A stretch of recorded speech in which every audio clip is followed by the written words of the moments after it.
Hello, hello. Good afternoon, good evening, good morning, wherever you did in the world today. This na Mr. Shillon coming to una from North Carolina, Raleigh, North Carolina, USA, and my co-host, Mr. Mengot, who is on board already. We introduce himself, coming to una from England. So this is na July 30th, 2023. So for una we listeners them, couple of things. Today we'll get the Honorable Tawa Conteh, an Slpp member of Parliament, who we're going to interview today for just get some contemporary information or current information as to how things are going, and for giving a preview or a forecast on what plans are to take the country forward. So we hope when I go participate as usual, and when I know the nature of this show is an interactive show, and it's live and it's worldwide, but particularly geared towards Sierra Leone and Sierra Leoneans, they make with the talk Creole. But anyone, if you're from Nigeria or you're any other country that can speak broken Creole, please call us if you feel comfortable in speaking in Creole, or call us.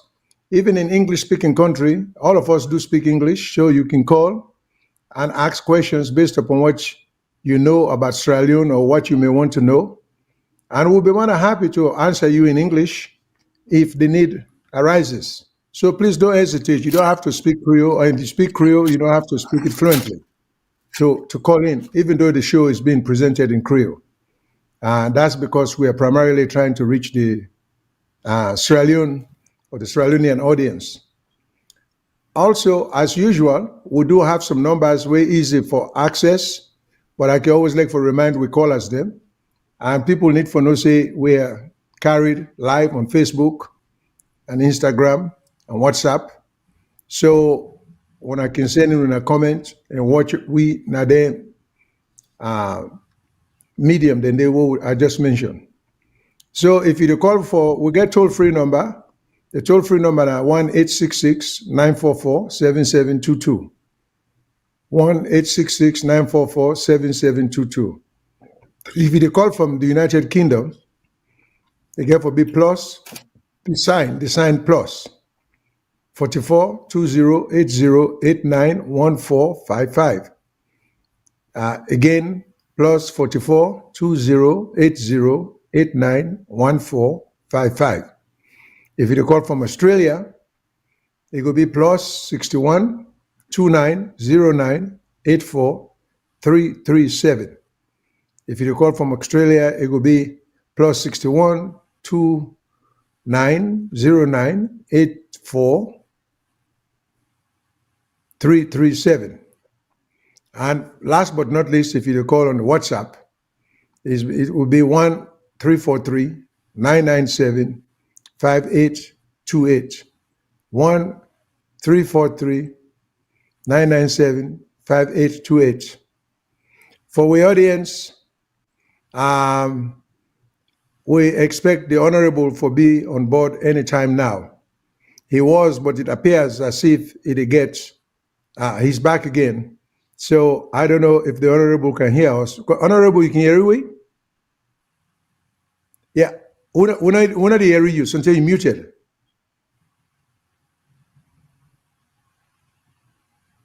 Can you say hello to us so that we hear you?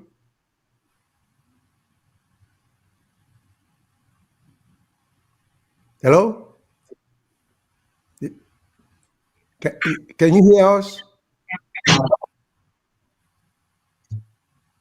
You got me.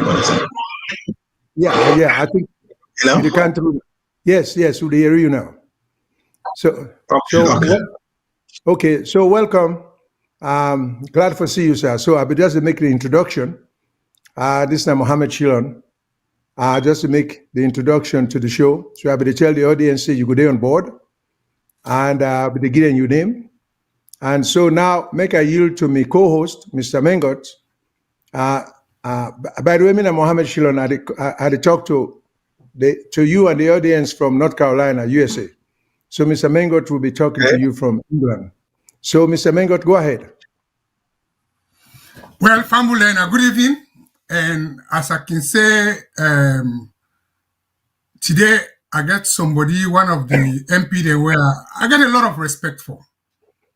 And the reason I have a lot of respect for him, we share so many things in common. Because I know say one time he been in England, I try to get in touch with him. And the fact that we bring an eye for like can throw some light. Okay, what do we share in common? Honorable Tawa na footballer. Myself na Mawelek football. But I don't think so they support the same team. Me na Waterfront Boys, Ports Authority. Me na All Edwardians. Well, All Edwardians are my school team. The other thing we share in common is that Honorable Tawa na a banker. Myself, my first career job na salon. Now be in the banking profession where I work for Barclays Bank DCO. The one that we don't know that Dominion Colonial Overseas. When I now in a call Wokel Bank.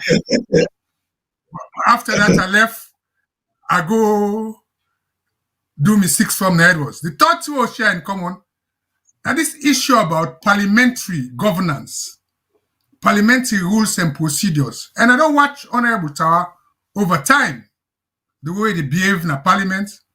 And me also now somebody who served in the British Parliament for 8 good years.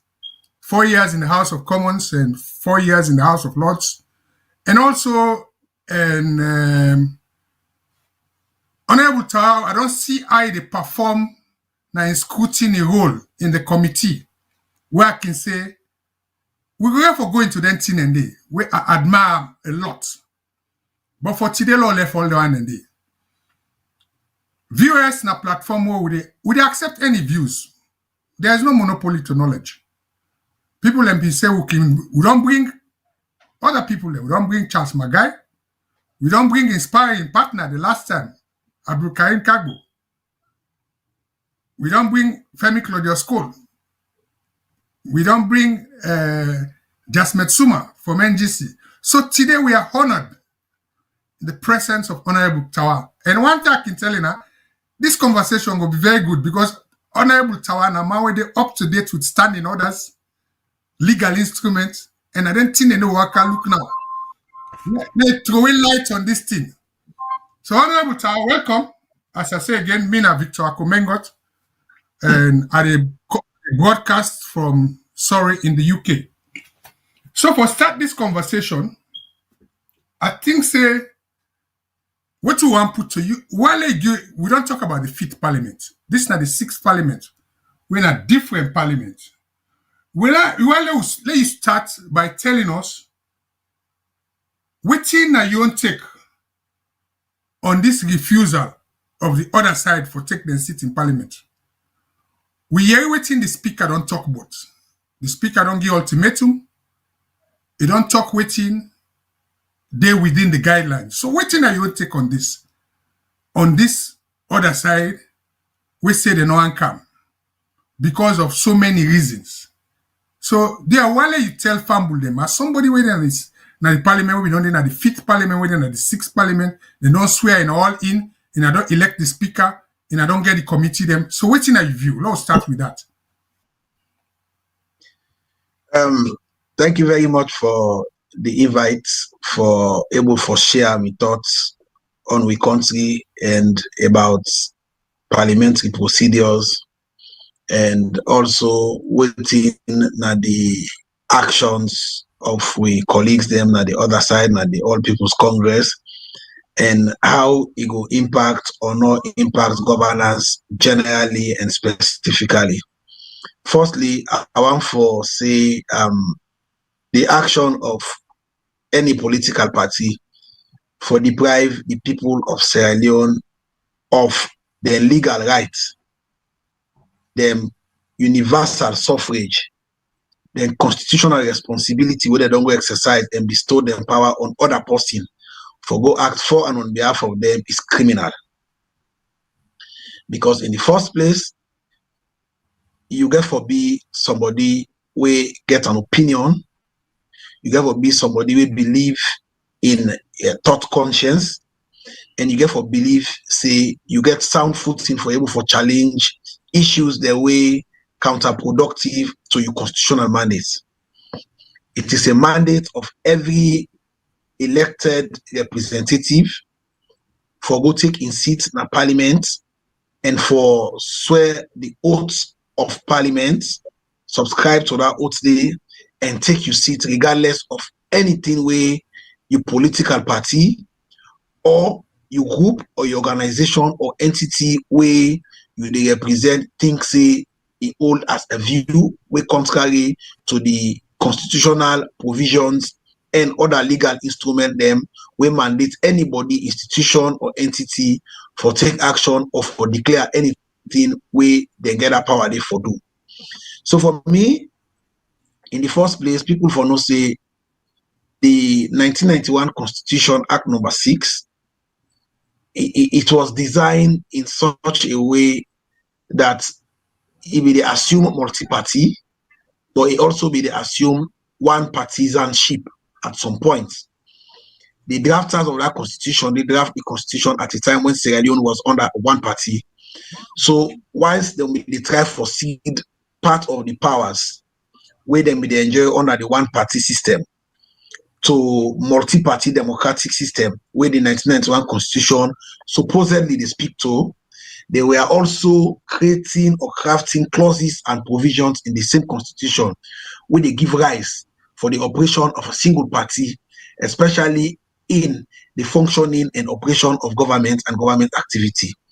So for me, then can one or the refusal not for come na parliament, then they deprive the people of Sierra Leone, the people that will wake up 5 o'clock in the morning to go register and take part in the elections.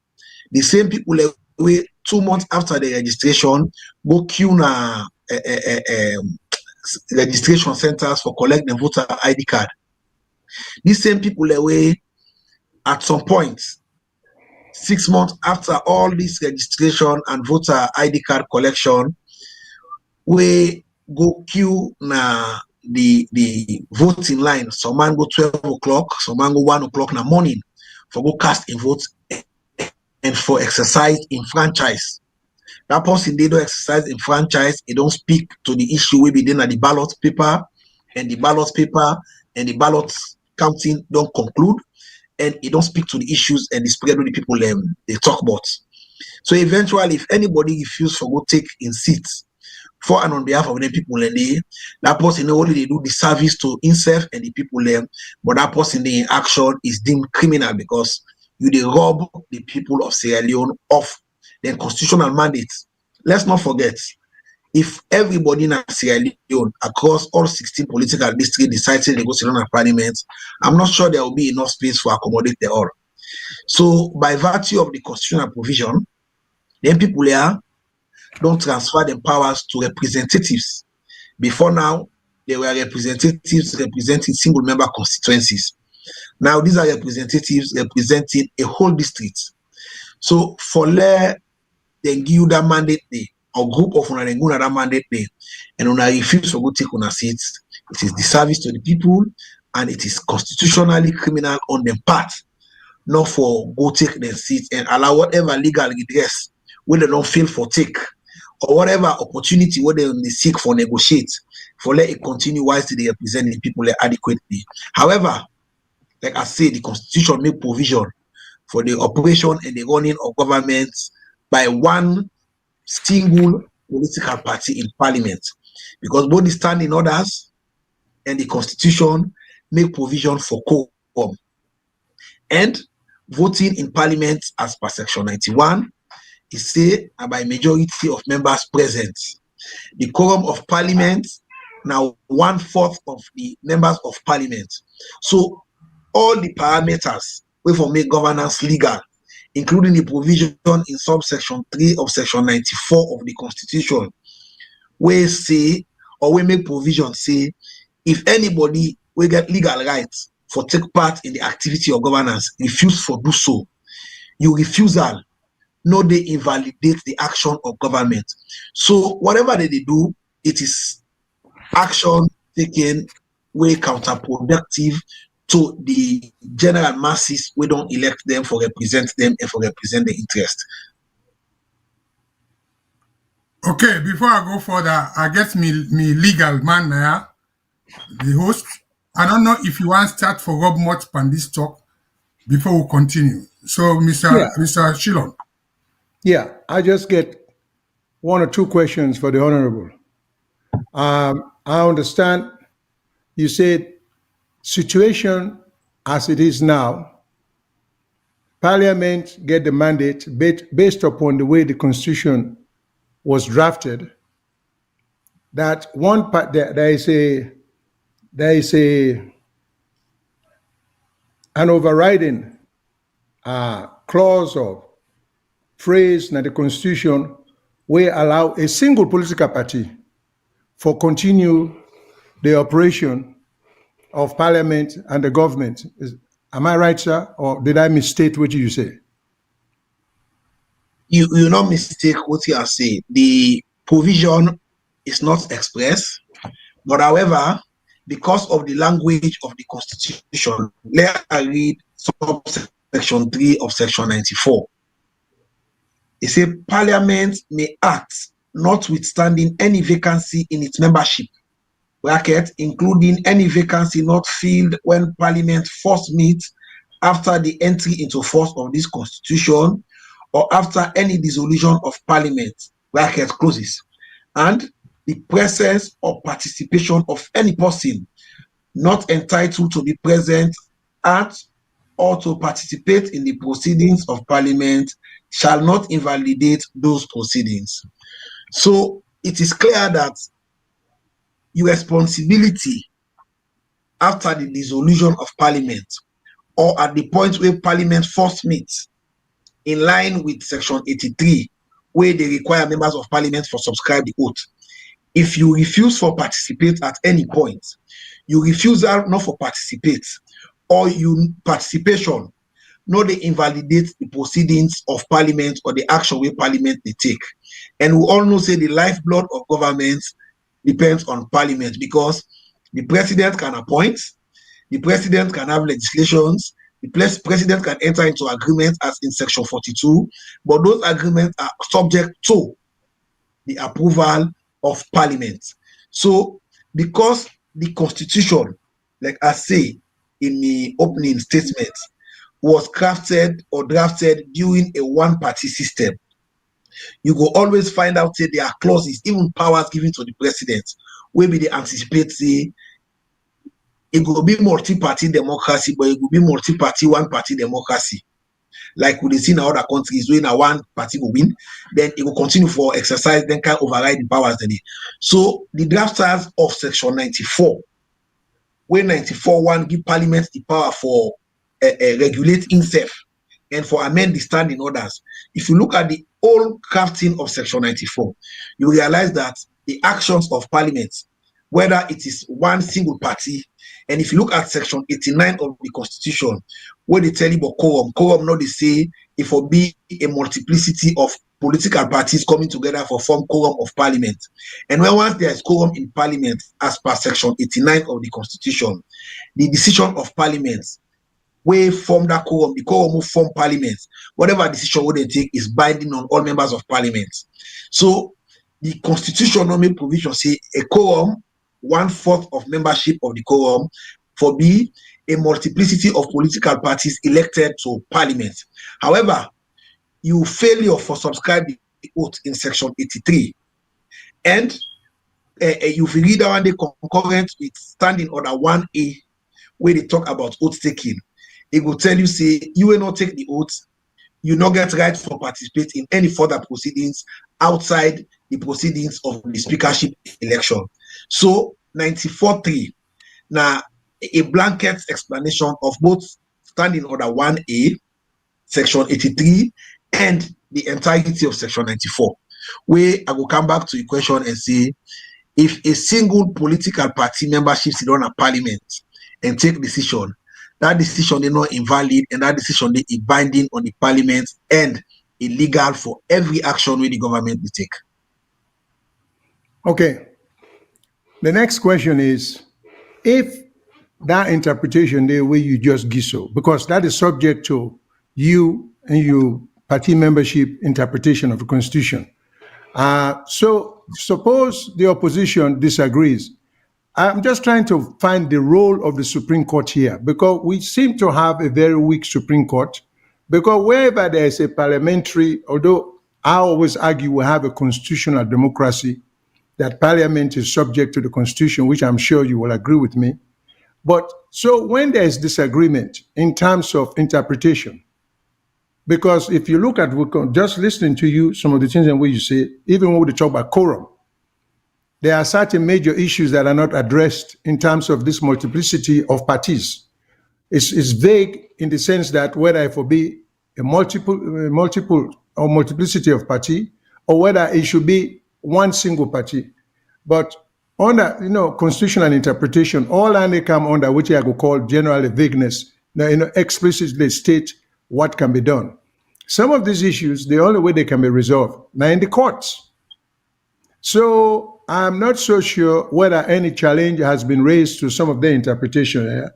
And with all due respect, say also, like in my own profession, and say reasonable men can differ. So we may have a difference in opinion where that will get Supreme Court for. So my only question here is, where do we go from here when we get such political stalemate as we are having now in the country? Because as to what Parliament will do if APC continues to resist going to Parliament, it is not even clear in the Constitution. And if it is, I don't think that in the Parliament forget the last say. I think that the court forget the last say. So where are we on that? I just want to get your view no more as to where the country is heading. Because right now we do have a constitutional crisis. So how do we address that issue there? I want to address two constitutional issues. One, the Supreme Court, and two, a constitutional crisis. Firstly, I want to say the credibility of the Supreme Court in every country is subject to the recipient of the judgment or the outcome of the decision of the Supreme Court. In the United States, you go realize a matter taken to the Supreme Court now, you predetermine the outcome, because the judges they're waiting at the bench, then are conservative judges. So they predetermine say this could be the outcome. But that no make sure that no make say the Supreme Court in action is subject to the whims and caprices of anybody or any direct interference. For example, now the United States, one presidential candidate, they tell you say the president they use institutions them for block in candidature. It doesn't mean that is true. It not mean to say that one they will say it right. But however, the most important thing now waiting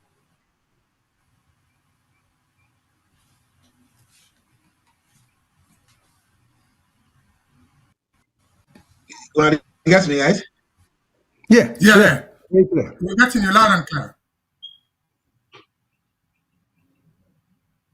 Okay. So the most important thing now how the Supreme Court they carry itself now any country. Now you talk about what if there is a dispute over the interpretation of any portion or any section of the Constitution. The Constitution in itself, in section 104, subsection 3, it says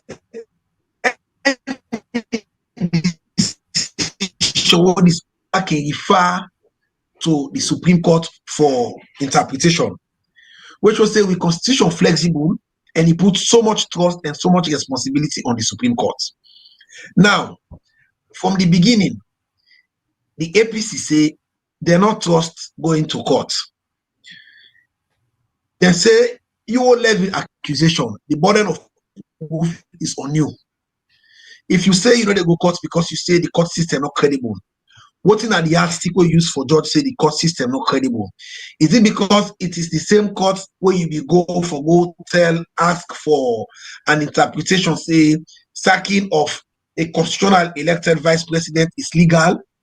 That article they use for judge say the Supreme Court no credible. For me, whatever that decision may be, it is binding on Sierra Leone, and we are going to live with it as a country. Now, the second point is constitutional crisis. There is no constitutional crisis in Sierra Leone, to the best of my knowledge, because, like I say, Section 89 and Standing Order 7, they speak to the same issues. Say the quorum of parliament is 1/4 of members of parliament. And members of parliament, after the swearing in and after members don't subscribe the oath, members of parliament are those members that subscribe the oath and the member of parliament. And they determine 2/3 of members of parliament. If you don't subscribe the oath, I'm sorry, you're not a member of parliament. You are only a member of parliament elect. Then what in the constitution say, I cannot remember the exact provision. But now that any member will not attend parliament for 30 sittings, and sittings of parliament is both plenary and committees, or 30 days, either or, I cannot remember the exact wordings. That member, they lost in seats. So if for any part of that provision, if the APC decide to sit out for that period, then it means to say, since now proportional representation, they will still have the opportunity to send the other people waiting at the second phase of the list for can represent them. If they did not come, they will continue until the list become exhausted. Then you left the system with no other option but for move to the other political parties that will get the percentage requirement for occupy that seat there. So for me, and for the constitution, where me they see and what they use in a parliament, I believe there's no constitutional crisis. The APC have to be honest and have to be upfront to the people of this country. You did not win the election. If you had won the elections, in all of the Public Elections Act provisions they wouldn't be seek, there is no provision where mandate the Electoral Commission of Sierra Leone for published election results polling station by polling station. There is none, there is zero. There is no provision where mandate the Electoral Commission of Sierra Leone for published election results in a disaggregated form. It's zero. Section 52, paragraph B, say the Electoral Commissioner, upon declaring the results, for publish that result in the Gazette. It say any other form where it deem appropriate, in opinion, it can publish that in that form. So if not in opinion is not binding on time and on anybody in personal request. So the point is, every political party in the Public Elections Act get polling agents. Every political party, they collect result reconciliation form, RF forms, when they use for collate, for set up your own counterpart database. From where the APC done, the Allah say the election did not go as they expect, or they were rigged, or they were cheated. For heaven's sake, they not present one RF format where they go say this now with compilation of your RF form. We all result will reconcile, which will variance with the result we ECSL publish. They are just asking for disaggregated data. And even the international observers, the way they ask for disaggregated data, they should know better. Because election is judged by both legislation, the law, and by precedent. There's no precedent ever where mandates them for published election result in a disaggregated form. If they do a subsequent after the publishing of results at whatever time, it is because they think say it appropriate for DUAM. So for me, the election observers them should know that our laws as a country now take precedence over anything. For more than do the election in America in 2020 to date, Donald Trump is still saying President Biden is not a legally elected president. Does that make President Biden not a legally elected president? Or for that call by former President Trump, does that constitute illegality of President Biden in presidency? No, because they say, and every outlet, whether a media outlet or na legal outlet na that if you call, he who comes to equity must come with clean hands. If you say this no right, this no legal, bring your evidence. He not adduced any evidence for so say President Biden in election not legal. So now the same thing with APC they do so. But if former President Trump in call for say President Biden, the current president of America, was not properly elected, not constitute a constitutional crisis, then President Bio in election and the call from the APC say then cheat them. It also not constitute constitutional crisis in Sierra Leone. Sierra Leone is running, the president is recognized, the president is attending meetings, the president is relating and interfacing with international bodies, and the state of Sierra Leone, they run properly as it's supposed forward. Okay, one more question, sir. When you say we'll not get constitutional crisis, but isn't that what we are leaning towards? Because if the other party now go na parliament, I gather from what you say that parliament get the power for either substitute them. Again, it looks like there is this wide discretionary power in the hands of parliament or in the hands of the speaker to substitute these people who were duly elected. So wouldn't that of itself be a constitutional crisis, or isn't that subject to interpretation again of the Constitution? Because that's what it seems like. Because you can see us going towards a crisis if we already don't have one. And constitutional crisis, to me, doesn't necessarily mean the country has to stop operating. But you can see the effect of the law being entangled somewhere. So my own question simply is, I take from what you say that the parliament has the power.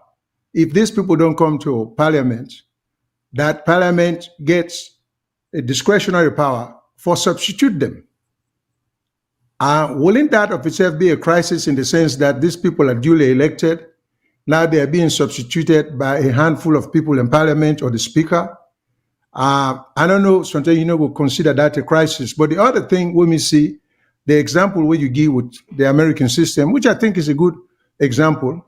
But first of all, you need for no say we get a former president who is worldwide known to be a pathological liar.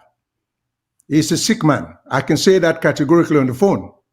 On this program. Everybody acknowledges that. He tells an average of 1,000 lies a day. So we know that. But in the sense that the court system, the legal institution here have been so strong. He is yet to win one case in court. He's had over 70 or more cases. He's lost all of them. So him going around saying Biden not to legitimately elected president only sit with his supporters them because the constitution of this country also gives you the right to tell a lie. You get a constitutional right to lie. So Donald Trump is, he go through that because he can say anything. Donald Trump can proclaim himself president of the United States today. It doesn't mean anything. He has a right to do that. So, but I think like we now, what would try for Pala, America and other country, we want to make a solid system where we're not going to even get the Donald Trump situation. So my question is, if not now, do you agree with me that we foresee getting close to a constitutional crisis? Because if the APCs stand their ground, it looks like Parliament has to do something. And Parliament already is saying, then get the power for replace these people. Am I right or am I wrong, sir? The Constitution ain't get the power for replace anybody will not take a seat within the prescribed period where the Constitution states 30 days or 30 sitting as the case may be. It is not the right of any individual. So what thing we get for do as a nation, now for either get the APC for no say, you are not acting in our favor, go take your seat. If you have a case to argue, if you have a situation that you think it's uncomfortable with your political party, if you feel strong about the election result without adducing any evidence or bringing anything forward, go to parliament, we have given you the mandate to go and talk, because by the way, we all know say the parliament is the French word, is a French word. Parler is to talk. Go and talk, go and make your point known in the presence and to the hearing of all Sierra Leoneans and in the full view of cameras, so that people will not say this now understands. But if you not come, I don't like going back to the days the way Sierra Leone they struggle in one partisanship, or way we they assume one partisan constitution in 1978, and the case may be. But there are precedents, and you and I know that the law is case, laws, and judicial precedents. And if there is a precedent that a member of parliament not occupy a seat for that particular period, and that member of parliament was removed subsequent to the provision in the constitution, then it is the constitution that is removing anybody when not agree for take a seat within that period. However, for me, I will always say any day, anytime, it is disingenuous of young people the way they don't elect currently for face up with the political party and say it doesn't matter what your position is. Sierra Leone is bigger than every other person. Let's go to that parliament, speak what we feel so be strong about. Let the people read. If we cannot access the court, or if we have refused to access the court, let we take this fight now to parliament. Let we use parliament as a forum for discuss the issues, so that the people will get a first hand from we na parliament. But you staying back does not constitute a constitutional crisis. I will continue to say, because the constitution say you refusal for participate, no, they invalidate the proceedings of parliament. And if you know they invalidate the proceedings of parliament, the executive, parliament are the lifeblood of the executive. Parliament now the agents where they give the judiciary power for act, because now they make laws. So if you know they invalidate proceedings and the action of parliament, it means you know they invalidate any aspect of government. So for me, it is but best that we able to define the parameters of the constitution, understand them, and not say whatever they happen now, it happen within the ambit of the law, and it happen in a way where you know they contravene provisions of the law, and we therefore keep track of the fact say governance na continuity. And if na continuity, I know they draw parallel between the occurrence or happenings in the United States to that in Sierra Leone. But however, when democracy they rolled out, and when democracy they in full play, it takes references from all other democratic systems and put them together as the measurement of how effective and how progressive democracy they happen now other countries them where then are the third world and where they grapple with democratic tenets. If the country will not practice democracy for 200 years, is still crying foul, is still saying somebody, be it a pathological liar or a known psychopath or whatever he is, he has governed that country for 4 years. He has led the great America for 4 years.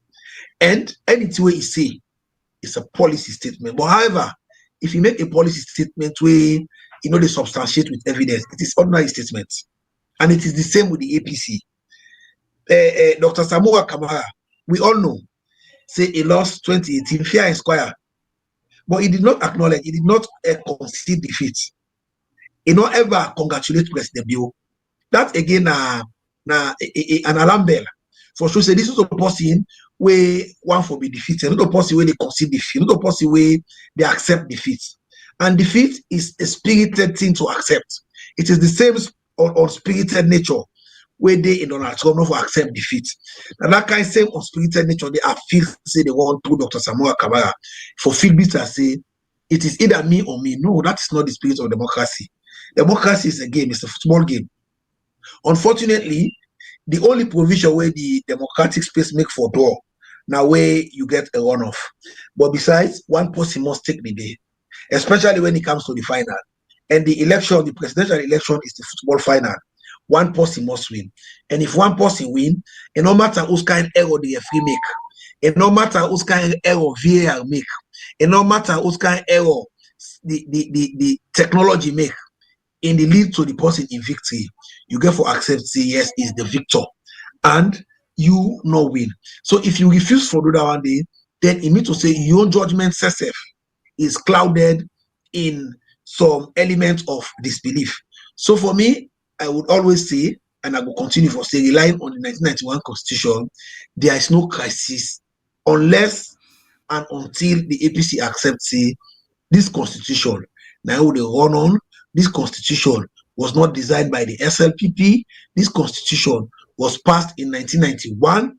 This Constitution was meant for rollout multi-party democracy in a single party system, in a one party system. We have to accept that. Ibrahim, Conteh and others who designed this Constitution, they owe it to we.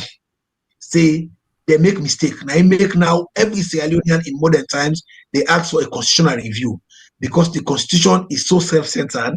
The Constitution is so one way to the point that if they ask for quorum of parliament, that is not seeking a multiplicity of parliamentarians from different political parties, because the Constitution they anticipate say one party will win 95% or 100% of all the seats that we they up for grabs. So that is the problem we have. The problem we have is a review of our Constitution, but not a constitutional crisis. Okay, okay, that's true. Mr. Menkom, give me just 1 more minute later. Press the MP a little bit. All right, you also mentioned that the ECSL there is nothing we mandate them for give the disaggregated form where the opposition they ask for. There is no law that says they have to do that. Okay, let me just go back. Everything you just say, so I agree with you 100%.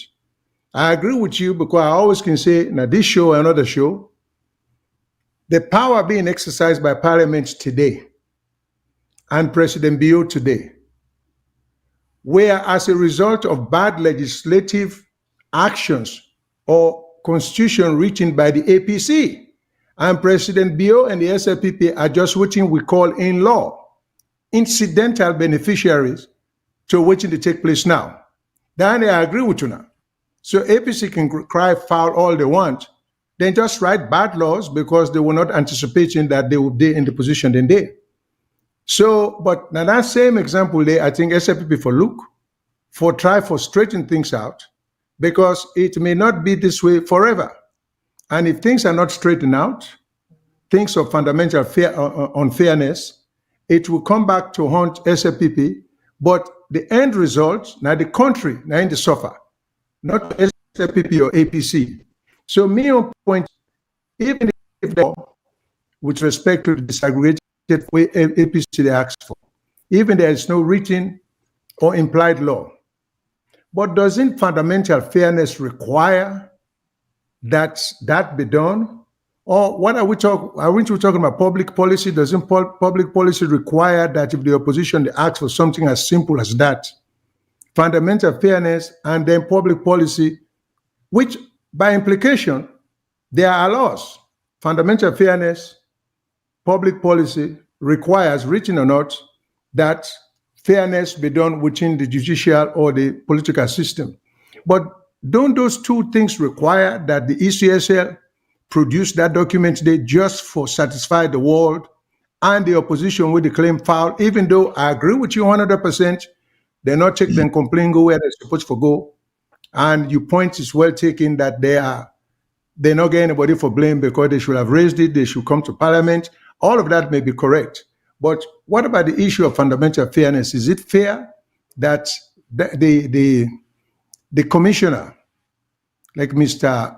Conteh, and if you look at the power where the commissioner gets, I mean, SLPP has no reason to change it, but for the good of the country, it looks like too much power is vested in the hands of the commissioner because you get too much discretionary power. Don't we think all of that requires some kind of balancing act? I just to try to explore your thought process. I'm not taking any position here.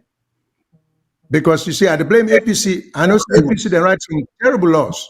Where then they suffer now? You know?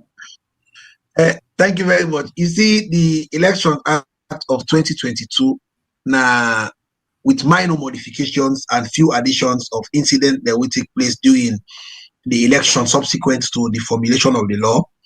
Now, a copy certificate of the 2012 election, Public Election Act, where them the promulgate, pass and sign under President Koroma. Like you say, fundamental fairness require for we look at the election results in a way we will satisfy everybody. But additionally, what will be the appropriate definition of disaggregated? If disaggregated only mean that you have to publish election results, polling station by polling station, then it would also mean the publication of the results by district, polling centers by polling center in a district format. I think it constitutes disaggregated as well.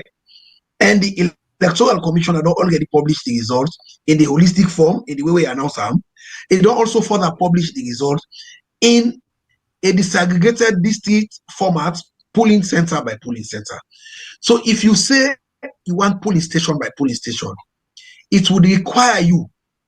Let's not forget that the Chief Electoral Commissioner, now the Chief Returning Officer, where they receive results from presiding officers, them where they get chance for tally all the RF forms then they compile the RF form results and they transmit them to district returning officers, to regional returning officers, before it reach to the Chief Electoral Commissioner, one of the Chief Returning Officer, where they compile all the results and they announce them. So if you are asking now for let it go bring come the result where the presiding officer now the polling station tally center, who say polling center tally center, we get like 12 polling station and 1 polling center. What they don't tally collect all the RF forms and they submit that result later. It cannot be automatic. We have to be honest. We have to be honest. So if you ask her for that one day, it tell you say okay, I will publish it, and the law tell them give power under paragraph B of section 52. Say it will publish the results in any other format where it think appropriate. So if you say you want to publish all around day, let's not forget the reason why make the law, the Public Election Act, allow political parties forget 2 polling agents, now 1 polling station. Now for let we able for get these irreconcilable differences the way with the bring kind of the first one now, for let you able for collect your RF form polling station by polling station. And let's not forget the RF form for each polling station is in triplicate copies. If I multiple copies, where every political parties where they get presented in that polling station get 1 copy of the RF form signed by all political party agents. And if a political party agent don't sign on all the RF forms where the presiding officer, now that polling center day, or that polling area day, don't collect and send to a district returning officer. And the district returning officer send that to the regional returning officer, onward to the chief returning officer who announced the result. I think if you get anything where they in doubt, now for let you first of all bring your result forms them and say, this is my result form. This is what I got in this particular polling area. And when I collect them into a polling center or into 1 center per district, this is what I got in this district A, B, C, and D. And the totality of that one day, now it amounts to this. Also say the result they announced is not fair. But you have not brought forward anything where they should say you claim or you request for publish this disaggregated unquote without a definition result amounts to cheating. So for me, I will still say it is incumbent on the APC for come out to the people of this country and say we have lost the election fair and square, and for stop for warm up the political base and say, oh, we have been cheated, oh, we win the election, they rob because they get a institution the way, now they appoint the heads, or they get the police, or they get the military, or they get the judiciary. No, you did not go to court. You have 7 days to go to court. You did not go to court. And if you don't go to court and you don't rely on any law for substantiate your argument, then you don't get case. You don't get anything for bring forward to it. Because it who comes to equity must come with clearance. If you don't get anything for can show it, then you don't have a case. They must come now to parliament, represent the people, and their issues they know who no. Or the public no. They use parliament as the conduits for make people know the issues that they in the open. Yeah, I like you, coach. He who seeks equity must do equity and must do so with clean hands. You're quite right. So I agree, sir. Let me turn you over to Mr. Mengot. Yes, Mr. Tawa is very good. I listen to all what you say. And as I say, I not form any opinion from other side. What you said, because the burden of proof lies on the accuser. If you say things not right, go ahead with it. But let me come to my own pet project, which is parliamentary reforms and all the rest of it. Well, I'll rub much pan there. And I'll let throw some light on, because key issues then. Before the last parliament, the 5th parliament end, we already said the speaker been come say they don't review the standing order, the parliament. And I don't search the parliamentary website, I not see any review of them standing order than they. I go look for CM, but let me point some issues then where it can, because the standing order, as you say, works hand in hand with the constitution. There are issues in the standing order which I think, as my colleagues say, incendiary beneficiary. Now, how you they deal with constitutional instruments and statutory instruments? And the reason why I bring that is because if we remember, let's flash back to the amendment of the electoral laws. Because I remember I watched Parliament. By the way, I work with Black TV. Black TV is my man who keeps a watch on Parliament on the parliamentary website, which has over 80 subscribers, 80,000, as you know. Yeah, At the time, when they discussed that amendment of the electoral laws, I remember the speaker saying genuinely, because they want to introduce this PR system under that law, where the speaker said genuinely, it will need a 2/3 majority. And it not go be one person, not his exact word, we go be tantamount to treason. And both sides be agree, say, inappropriate within that context. But then the speaker also say, it's already in the constitution, which is section 38A. We introduce PR. We know say then go court, and now I'm going to all them court cases then they. But my bone of contention is, my own understanding, you can throw light on that. A constitutional instrument, if they go through parliament, the owner should be on the proposer for get that 2/3 majority, not the opposer, as opposed to a statutory instrument. Even the statutory instrument, the way they use it and say, okay, if you take a statutory instrument, go parliament. And the people that were opposed to that statutory instrument, they can forget 2/3 majority. If not, as long as it's on the table for 21 days, it become law. I think that's a bad precedent of passing laws. Mm-hmm. Because in the House of Commons where I worked, when you talk about statutory instrument, first you get a statutory instrument is either an amendment of an existing law or an extension of an existing law. And also, you can forget explanatory notes.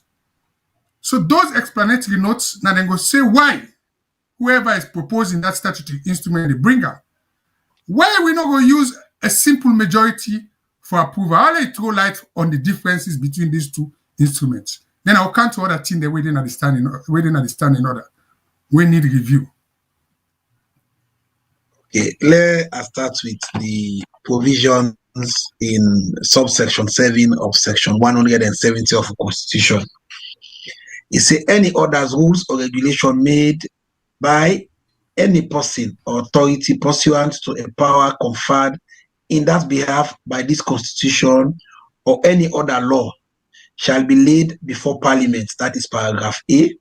Paragraph B shall be published in the Gazette on or before the day they are so laid before Parliament, and paragraph C shall come into force at the expiration of a period of 21 days of being so laid, unless before the expiration of the said period of 21 days annuls any such order, rules, or regulation by the vote of not less than 2/3 of the members of parliament.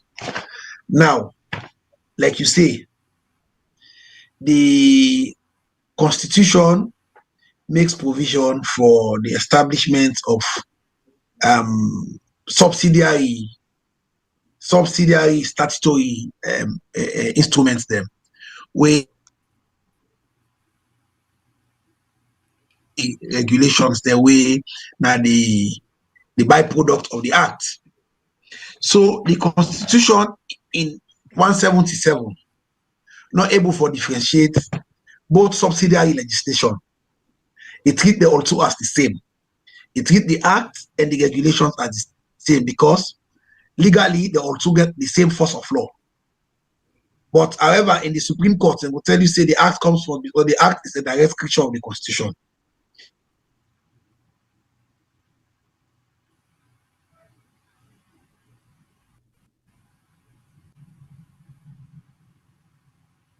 If you think say the provision are the statutory regulation, because the regulation is an explanatory note, like you say, of the act itself. Because you know how to make the act too bulky, because you know how to involve everything in the act. For example, you make a provision at the Public Financial Management Act when they talk about disposal of assets. You cannot bring every item what you want for contained in the disposition of public assets in the legislation. So when you don't bring few provisions then in the primary legislation, the secondary legislation, one of the regulation, they explain the process and the way they use for dispose the asset. But however, if you violate the regulation, you are as well violating the provision in the act. And if you violate the provision in the act, you are violating the Constitution. So whatsoever way they ask for annul a constitutional instrument or a statutory instrument, the burden of 2/3 is on you. Because if you allow simple majority, take for example, I'll give you two parliaments. If you take the fourth parliament, in the fourth parliament, the APC was 2 members short of having 2/3. If you say you need simple majority for process instrument like that one day, it means cross-party collaboration, political collaboration, discussions on how for harmonized bills. You know, they ever exist. If you take this parliament now, the 6th parliament, where the Slpp get 81 members, if you say simple majority, now if we want to adduce constitutional changes, where they can through constitutional instruments, we can simply use 83 members of parliament if we decide for review subsection 7 of section 170 for part any constitutional changes.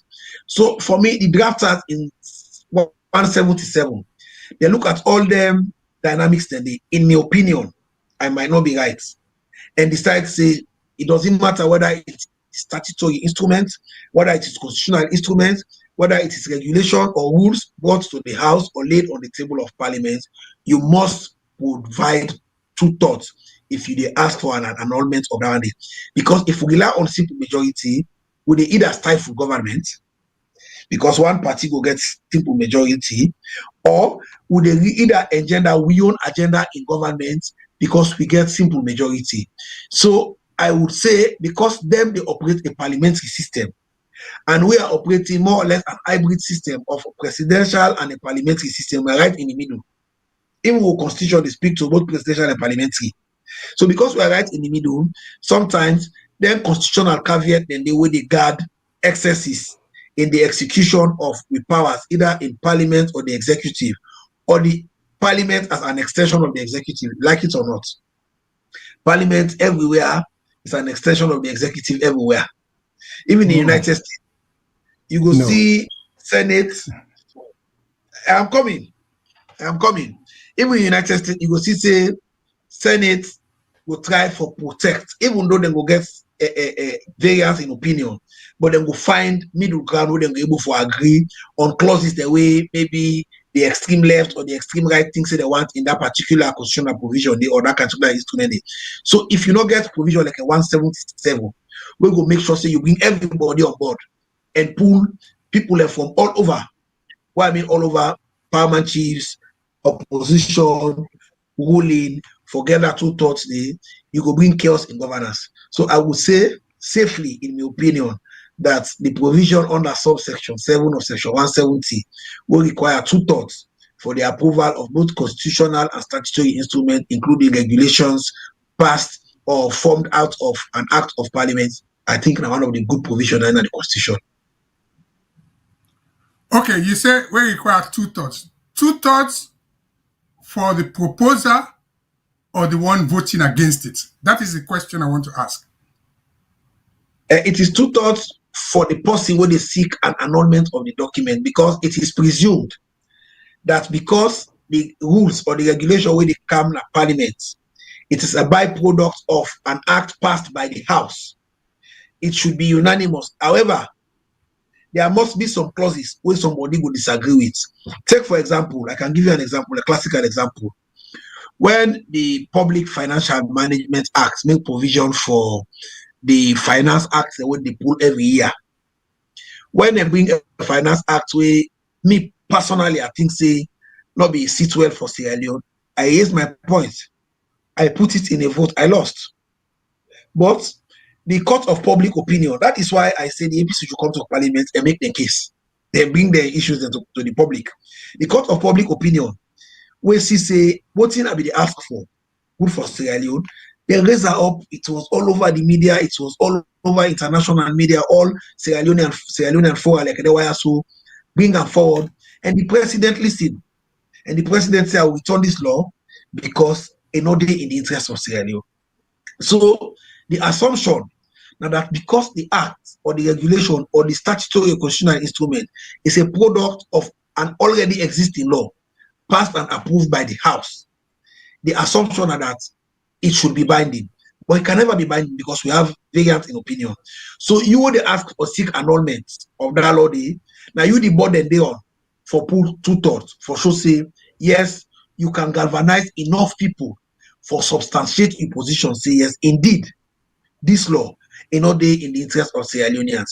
I could not garner 2/3 in Parliament when I asked for a removal of that particular clause there. I can still remember the clause number, clause 42. But I was able to garner enough support from the court of public opinion where we lead to the annulment, expunging that particular provision from the public the Finance Act of 2020. So the burden of annulment is on the proposer of annulling the document. Okay, that's fine. But also, I mentioned something. Where we seem to get problem here now, we not differentiate between regulation, constitutional instrument, statutory instrument, and those things. So that's a problem. I agree with you. Indeed, it's a problem. Indeed, it's a problem. The other thing where I find out is that not just this one, even me, I don't think parliamentary, I will go back to the previous government, the previous parliament. The statutory instruments were being used for bringing Karine and Falaba. Right? It was the same thing.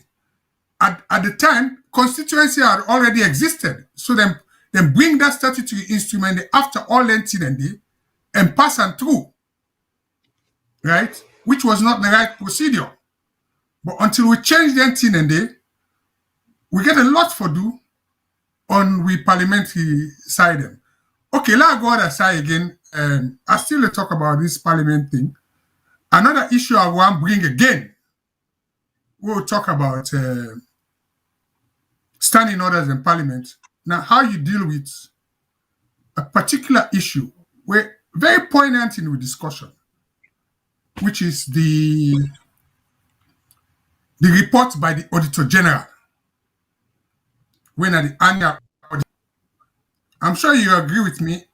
Under the standing orders and even certain sections of the Constitution, that report normally should be presented to Parliament and reviewed by the Public Accounts Committee, now only them get authority for give any other person the right to deal with the findings of that report before they do them. But we don't see of late the Anti-Corruption Commission. They go into that report, right? Whether it's with the expressed opinion of the Parliament or PSC, we don't know. So in other words, in my own view, Parliament don't renege their duty to the ACC unless there is some agreement between the two. So I don't think so waiting that you comment on that. And I should say, I listen to you, one post way, you will make a lot of questions about this failure of dealing with parliamentary, this Auditor General report. And by the way, I know say no go happen. I'm also, one other thing I want to go in as a devil's advocate. The Parliamentary Accounts Committee is headed by the chairman is the Deputy Speaker of the House, right? And I know say under best practice, the Commonwealth Parliamentary Associations and even the UK, such a committee is normally headed by somebody from the opposition. Can you throw a light on this? Let Fambule know about how we deal, because the audit report is a very serious issue. And I feel to say if we're going to deal with the audit report properly, we don't need an ACC. So what's your view on that? My view remains the same. I think, to be very honest, one of the shortcomings them of all the parliaments them before this one and this one, when this one not started, the first to the fifth parliament, one of the major challenges then are the refusal for adhere to the provision under section 119 of the Constitution. We talk about the Auditor General's report, subsection 5. It says Parliament shall debate the report of the Auditor General and appoint, where necessary in the public interest, a committee to deal with any matter or matters arising therefrom. You see, even the word public account is not mentioned in the Constitution. The Constitution and the drafters are very clear that a committee were needed. So it can be any committee depending on the incident. Let's not forget that Section 93 of the Constitution made provision for the formation of select committees. So if it's an issue related to finance, the drafters of the Constitution under subsection 5 of Section 119, they presume that issue should be referred to the Finance Committee.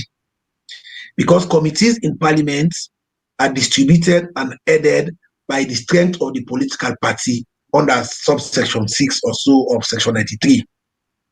So the point is, the Constitution and the drafters they assume different issues will be handled by different political parties across board.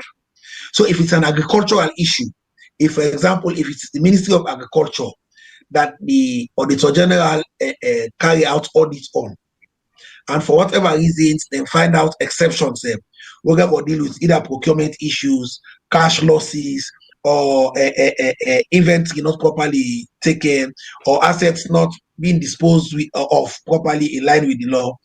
The point is that matter, according to subsection 5, should be referred to the Agriculture Committee, who could be headed by an opposition person. So my position on this remains the same.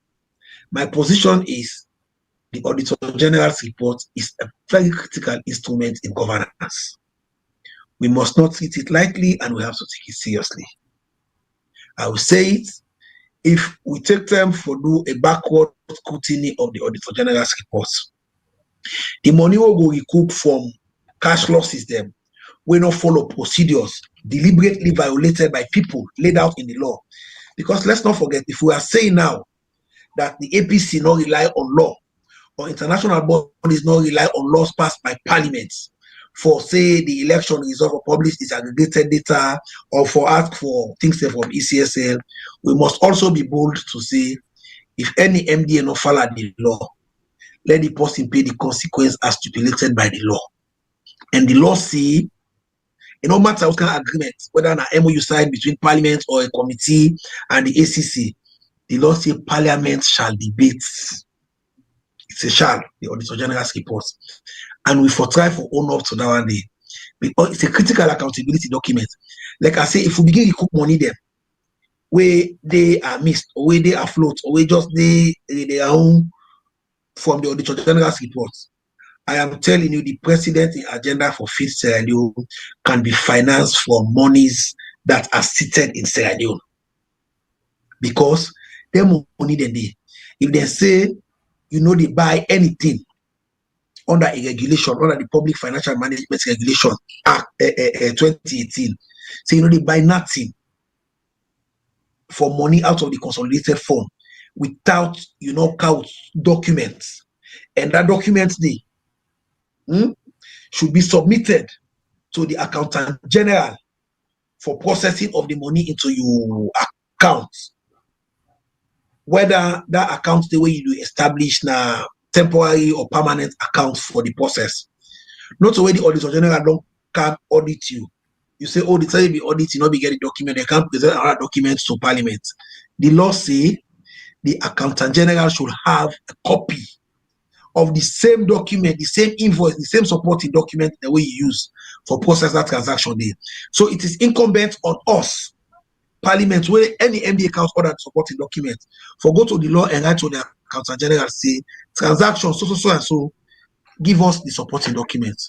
And if the supporting document order to the accountant general where you supported the transaction at the time is at variance with the document you receive, it means that money the person will pay for it because the document account lie, and the person, in fact, under section 97 of the Constitution, is guilty of perjury, deliberately lying under oath. So for me, I will still stick with it, and I will agree with you that the Constitution, in the German phrase, is the Gonum, is the first among equal, it's the primus inter pares. No law, no the way they equal to the Constitution. The Constitution says Parliament shall debate the Auditor General's report, and we must try as best as possible to debate the Auditor General's report, and for ensure say a critical accountability document like that one day. We not only debate them, but we look into them, and we ensure say if we for recover money, we recover money. If we for reconcile the issues the way we don't get resolution on, we take them, we'll get a reconciliation sheet. We will say these are the issues the way the Auditor General raise. These are the one they will don't resolve. These are the one they will don't collect money from. These are the one they will outstanding. Or the one they will think say will not collect money from them, but find them people want to say the document what they present is not they in conformity to the document they use to process the transaction. So now they refer this matter to the ACC. It is not the ACC that should decide on themselves, upon themselves and by themselves. For say, we take this document, we review them, and cherry pick what you want and decide for investigate in one way. I think say that one in a one drop board by Parliament, and a one way this 6th Parliament for pick up. And on the issue of the CPA, I be there a particulars house in April in one of my old office. My old office. I know. I know. I been there and we did it with a number of other Commonwealth countries then. And I realized it is only Sierra Leone where the Public Accounts Committee is chaired by the ruling. We have to be honest. That is a Commonwealth practice, and it's a practice where we as Commonwealth country we give a try for measure up to, because the Public Accounts Committee, in fact, some countries they get the PAC, they get the PAAC. So the PAC, when at the Public Accounts Committee, is in the hands of the opposition, and countries like Jamaica, both PAC and PAC, in fact, almost all the countries in the Caribbean, Commonwealth countries in the Caribbean, both committees, PAC or PAC, it is in the hands of the opposition. Similarly, in West Africa, Ghana, and other countries, they will all be there. The PAC is in the hands of the opposition. But this now all are part of deliberate muzzling by successive governments. If we look at the practice, because the practice of the deputy speaker being the chairman of the public account is a practice not out of the Constitution. It's a practice out of the standing order. The Constitution will show, in fact, whose committee therefore refer the Auditor General reports to, or the recommendation after Parliament non-debater. And the standing order now say Deputy Speaker and I will be the chairman for the Public Accounts Committee. So I agree again with you, say a review of the standing order for rectify that anomaly will help we for put we in line with other countries them now the Commonwealth, because now the only one holding on that side right now the Public Accounts Committee is headed by a member of the ruling party. Thank you very much. You know, so this is an interaction. Now get a break. I think Mr. Shillon, I think we get some color on the line because we like for be interactive. You know, let people know the voice no more. There's a lot of people worldwide, so I think we'll get some callers coming in. So you can do the prompt. Yeah. Hello, caller. What's your name? What's where you call from? Hello, caller. Yes, just lowering my volume. Just give me a second. Okay. Okay, hi. Good afternoon. Hi. Unfortunately, I'm not going to mention my name today. I'm just going to say That's fine. Union calling. Okay, that's good enough. Go ahead. So my questions, I know I have 3 minutes, so let me try and pick my brain together. Okay, so you can call back if you didn't do it all in 3 minutes. Hello? Yeah, go ahead. Yeah, go ahead. We can hear you loud and clear. Okay, thank you. Mr. Shillon, sir, I know that you're a practicing lawyer. You've practiced for many, many, many, many years. You might not be a constitutional lawyer, but I'm pretty sure there are tenets within the Sierra Leone Constitution. When read, given your vast experience, you are able to deduce and interpret certain things. I heard the Honorable stating that, I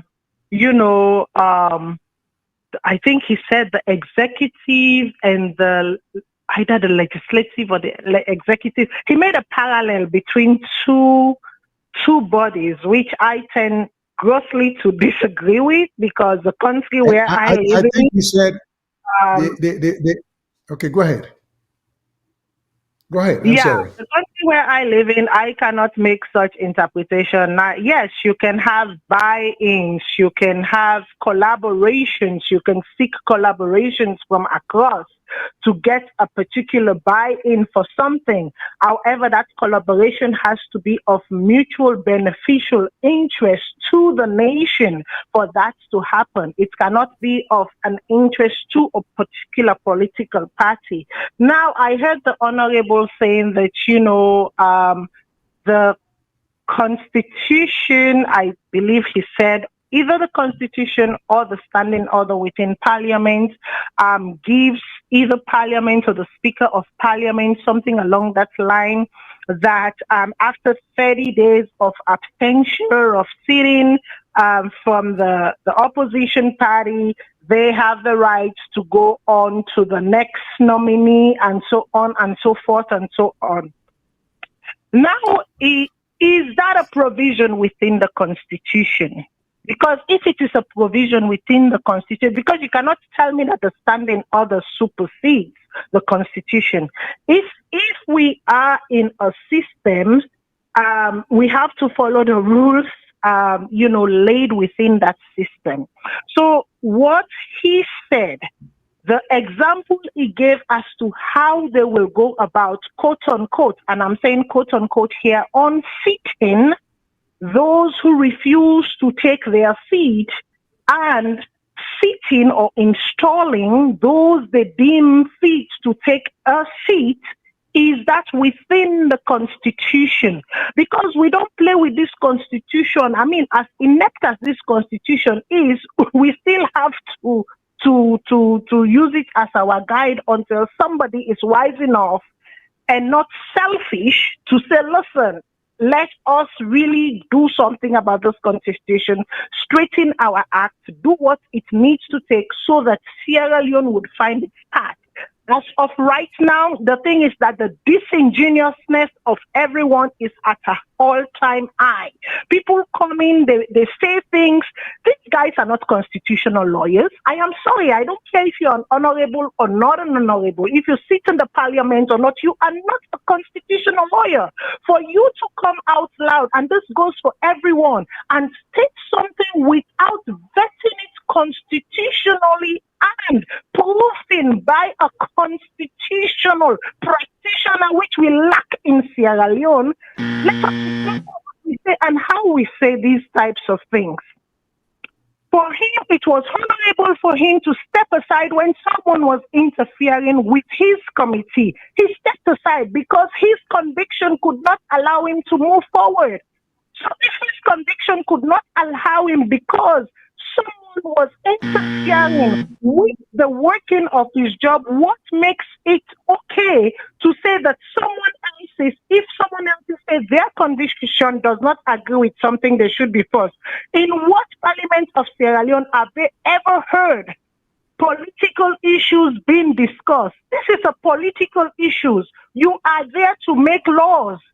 Make the laws that you are there for and not bring political issues into the parliament. I disagree that the APC should now come into parliament and then, hear their grievances. That's not what the taxpayers are paying them for. The taxpayers are paying them to look at our policies, to look at our laws, to ensure that the laws work for the people. I will call again because I know my time is up. Thank you. Thank you so much. We appreciate the comments or the commentary and the critical analysis of what it is. Let's go to another caller. I want to respond to what she said, but let's listen to another caller. Yes. Hello, caller. Hello. Please tell us your name. Hello. This is. And where you calling from? Yeah, this is Fode Mustafa from Leicester again. Now, good evening. Hello, Mr. Fode. Thanks for calling. I see Tawa not there because one who would ask questions them make it a real. Yeah, well, that's true, but we don't know what happened to his connectivity. But it's not okay. It's back. It's back. So I think he can hear you. Okay. Tawa, anyway, thank you for coming to this show because we shall love interact with you. Tawa, when you go inside this parliament, he became the hero of the people. I think the first step the way you take in that parliament, people will say, wow, this is what we are looking for. Because the constitution, what we get, you don't do all the wrong things them, don't write all the wrong laws them.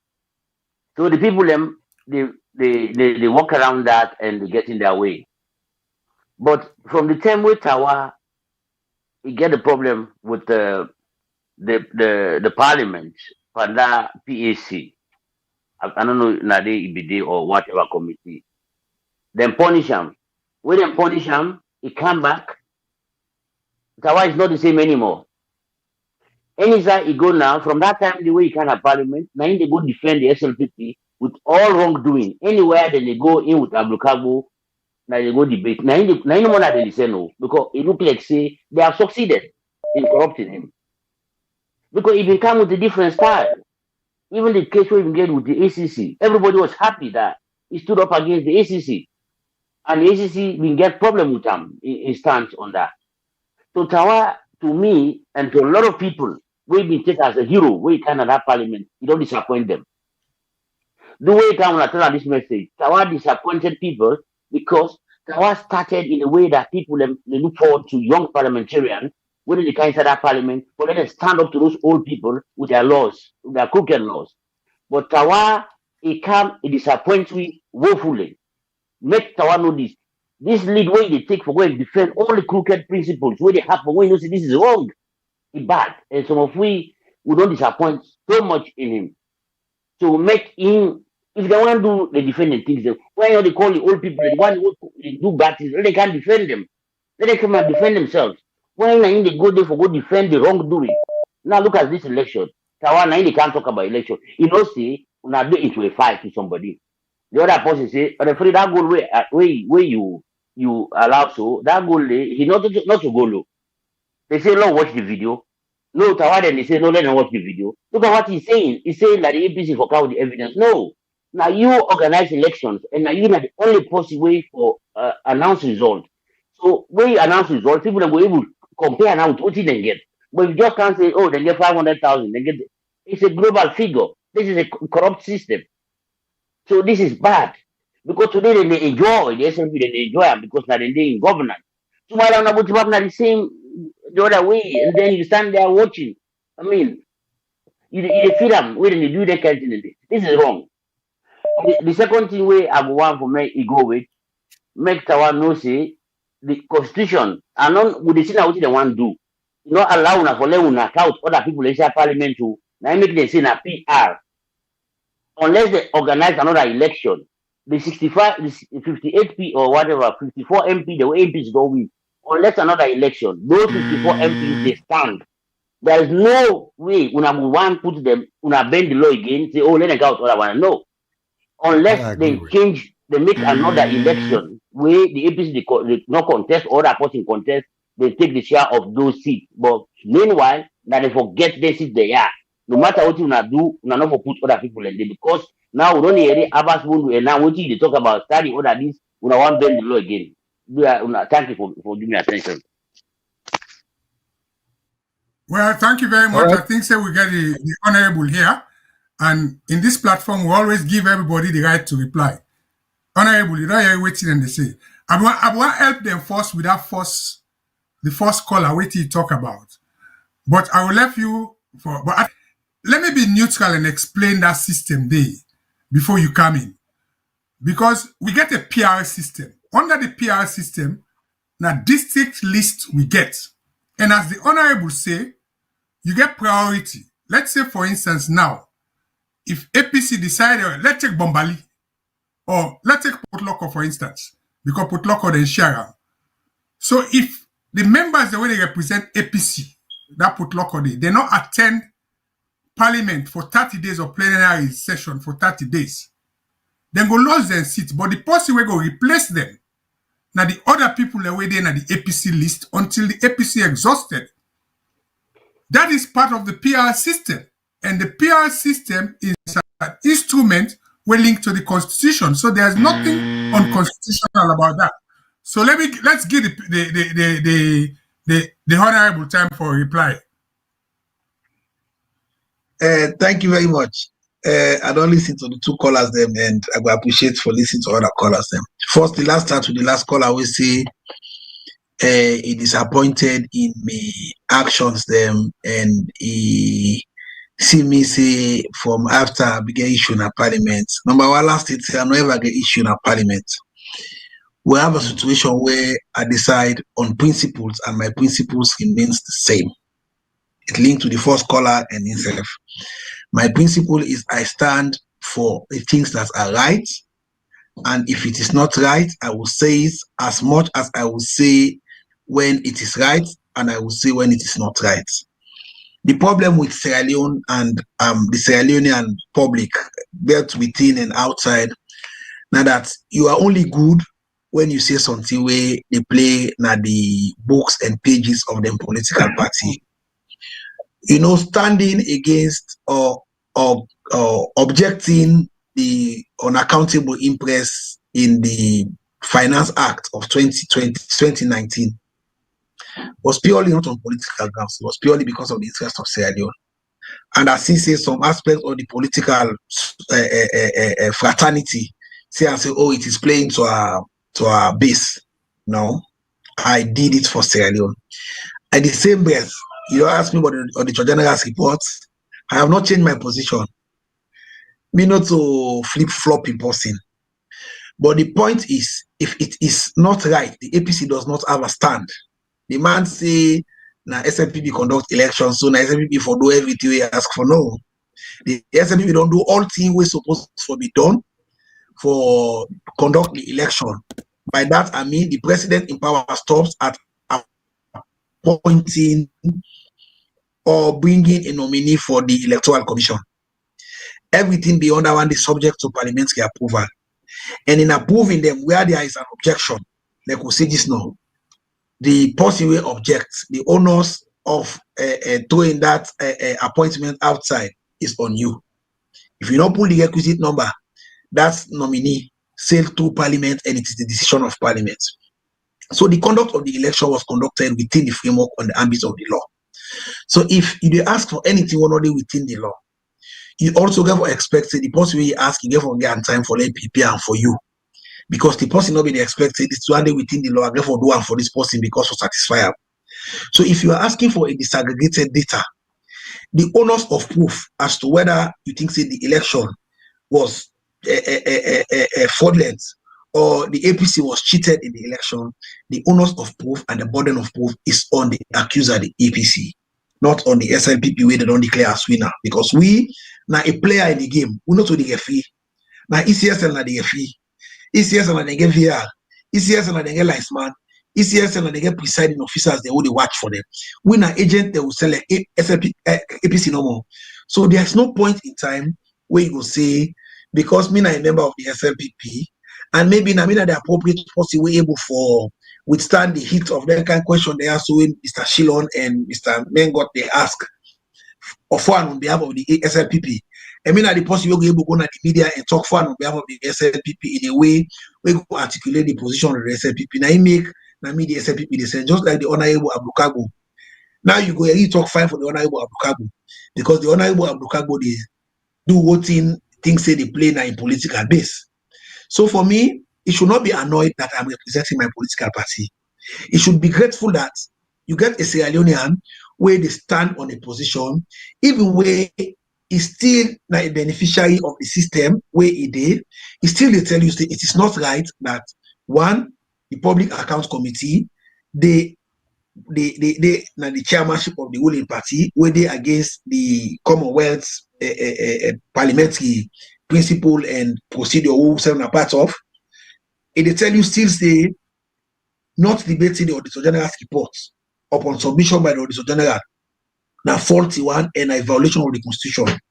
And they still tell you say a review of the recommendations of the Auditor General, it is paramount and it is the most transparent accountability document where for pay attention pa.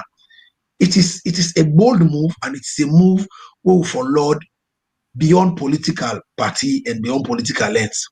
Now to the first caller, I think I was very clear that I'm not able to remember the exact provision of the Constitution, but not to stand in order say if you not attend Parliament for 30 sittings or for 30 days, you lost CC. This is not the Constitution system, the Ceylon Constitution 1991 Act number 6.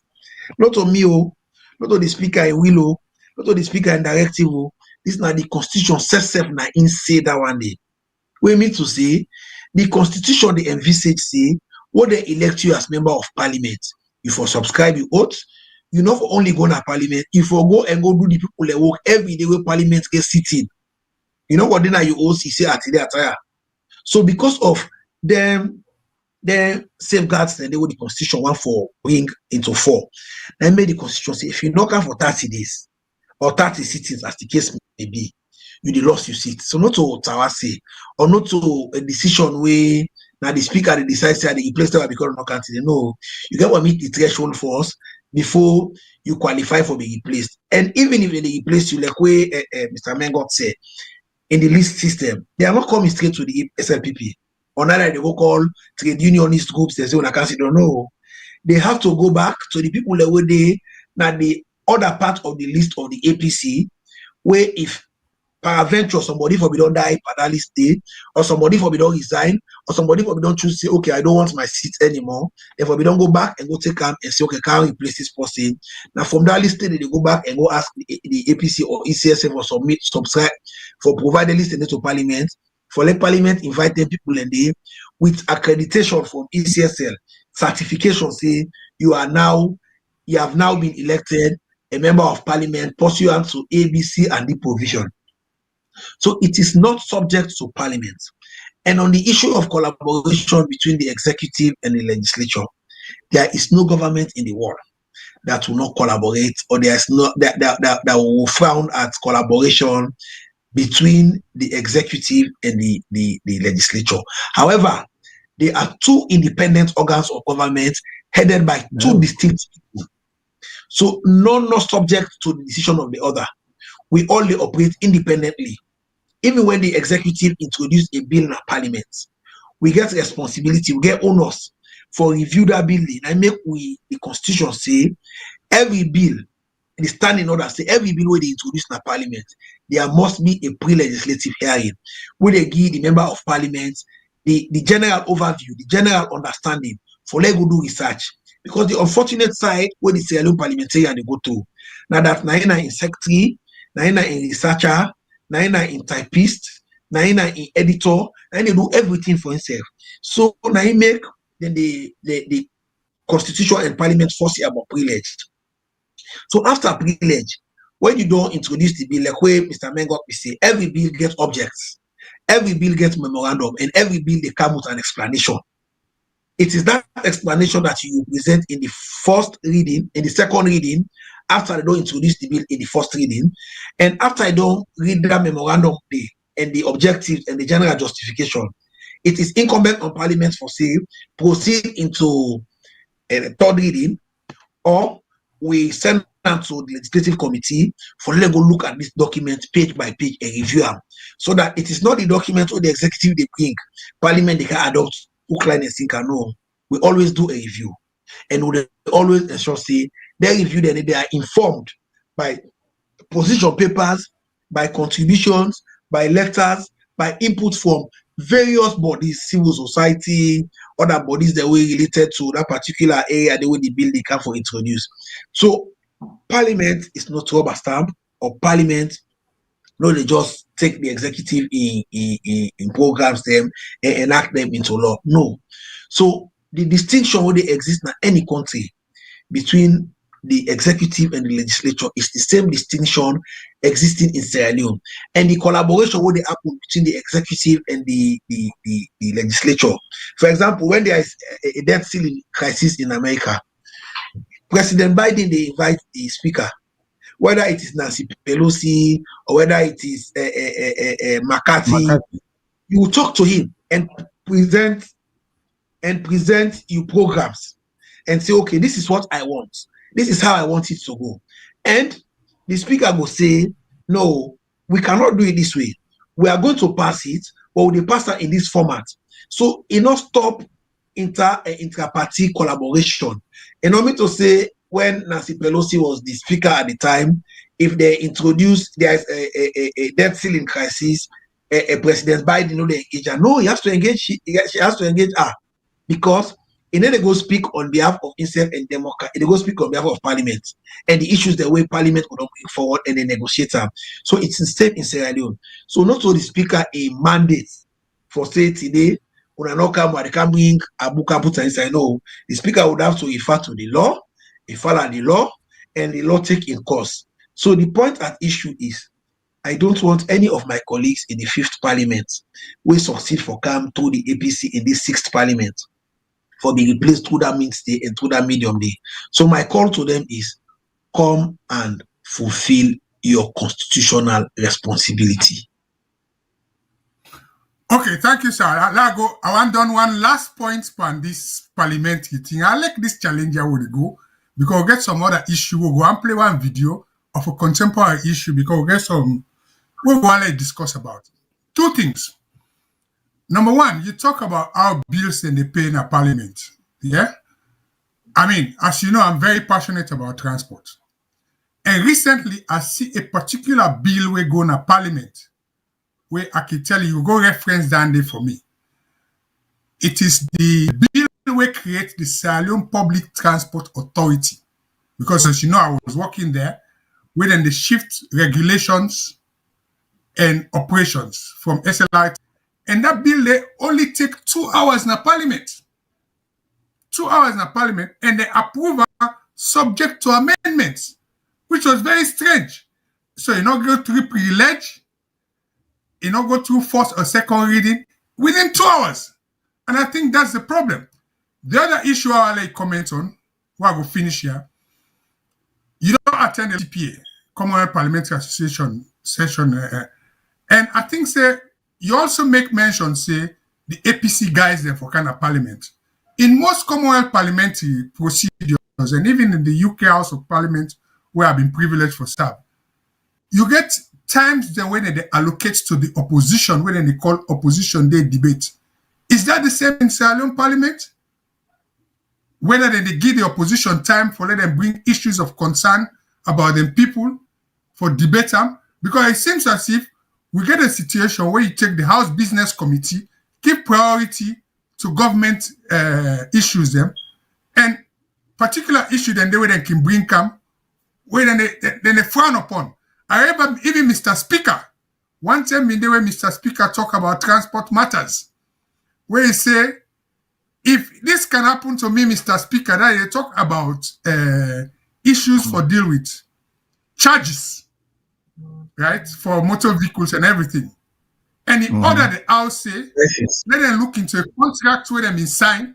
If that contract they not follow waiting them in day before, then for annul that contract. But nothing like that, you know. I know I don't bring so many issues. So Rob much panent here before we go to the most contemporary issue, whether they will be led by my colleague. So it's up to you, sir. Okay, let's start with the issue of the parliamentary system where they give term to the opposition. We now an hybrid system get between presidential and parliamentary. What happen at that? The first thing that you get SO23. SO23 in a personal explanation. It is open to every member of parliament.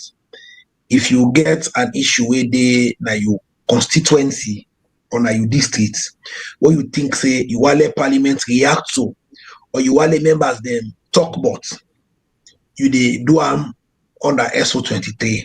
However, there is also SO19 and 20 when a question time, we give the member of parliament the opportunity maybe for translate that in SO23 into a question and present that question to the office of the clerk for onward presentation to the speaker and authorization for let them include the order paper. So the business committee and the format of the order paper as outlined in the standing orders, and that he also made provision for question time. So if there are questions from MPs where the leadership of parliament will comprise of both the opposition and the ruling and any other parties that we the parliament, the leadership, what in they happen and that they agree on what in they come on the other paper. And so what in the business committee agree on for count the other paper and in parliament they discuss. However, it not limit you holistically for remove you from taking part or having opportunities to ask questions or to contribute into the debate.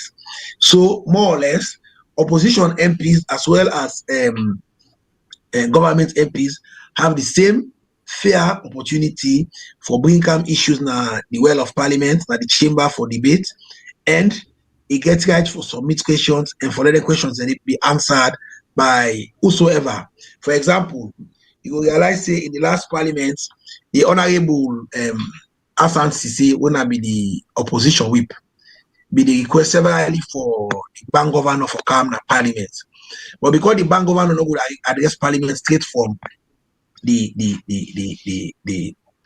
table, we parliament be decide say let it go na committee on one for address parliament.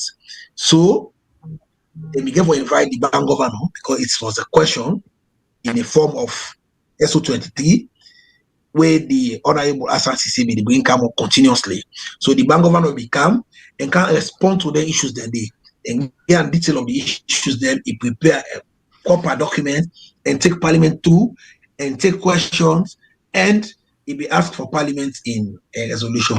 Now to the passing of the Public Transport Act. In every parliament, it is a practice way don't become almost acceptable now in every parliament. So towards the end of the lifespan of parliament and the legislature, the executive can count and then most times parliament not get time for look them through properly. So because the fifth parliament want to do justice to both parties, we look at them like we say it was not long. It will not care gonna be be go through pre-legislative or neither the legislative committee because the bill not be bulky in the first place. Then secondly, we realize say if we say we go through that process there, enough for pass them.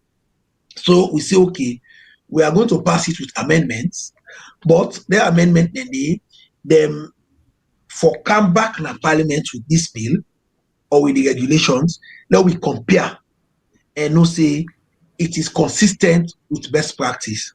So, however, we can always pass the laws there with amendments, but before the president sign them, the amendment and we get a cross-reference them first with the amendments the way they propose during the debate or during the committee stage.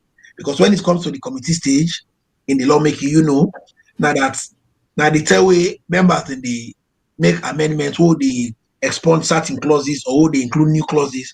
So if clauses were expunged or new clauses were introduced into the bill, all that one and the speaker and the stenographers and clerks at the table, they take note of that one and so once the bill go to government printer and come back, they cross-reference each of them clauses they know they expunge and the clause they include inside for make sure say then they and the wordings them for make sure say it correct before they present it to the president for a signature.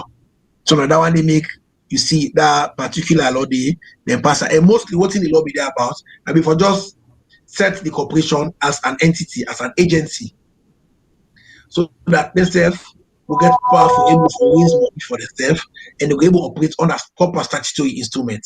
So that is the situation.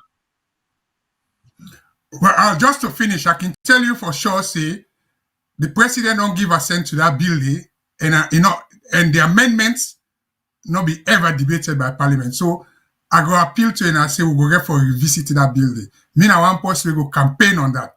So I think say I don't finish that way.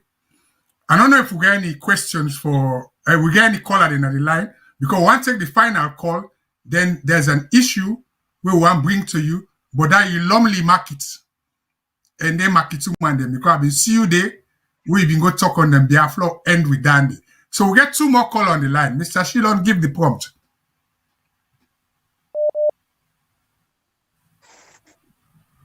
Yeah, hello? Yeah. Hello? Yes, yeah, we can hear you. Just go ahead. Yes. Thank you very much, Mr. Shilon, and thank you, Mr. Mengot.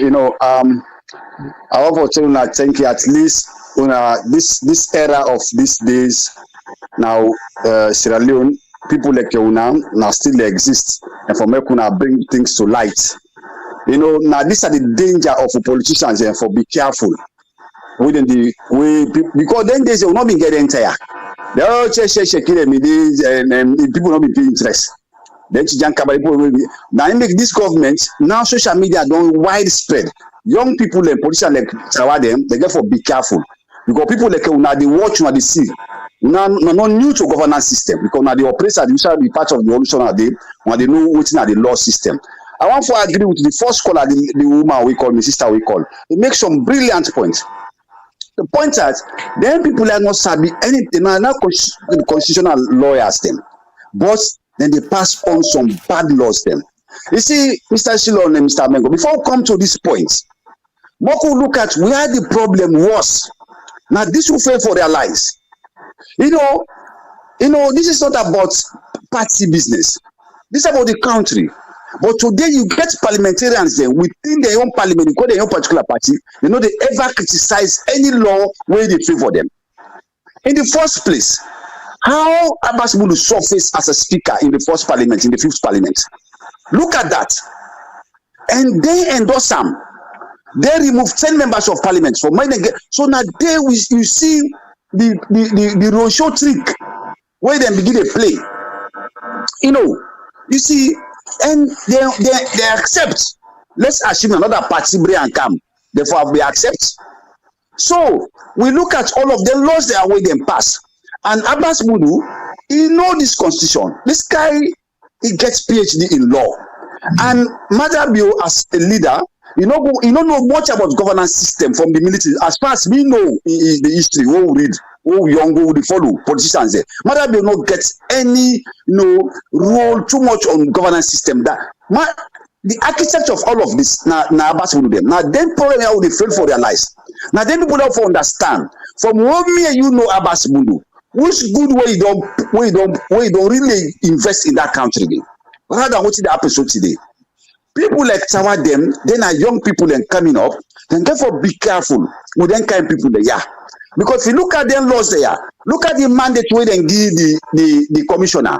With that section where in the talk, so I enjoy when Mr. Kagbo be the analyzer in past VOS. You know, you see that B section.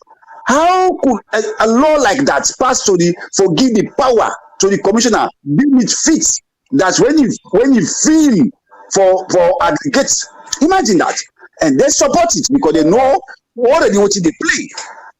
So what I mean, the opposition party frown against it. We see the threats in our parliament. We see even the census. On no account do we have a midterm census in the constitution.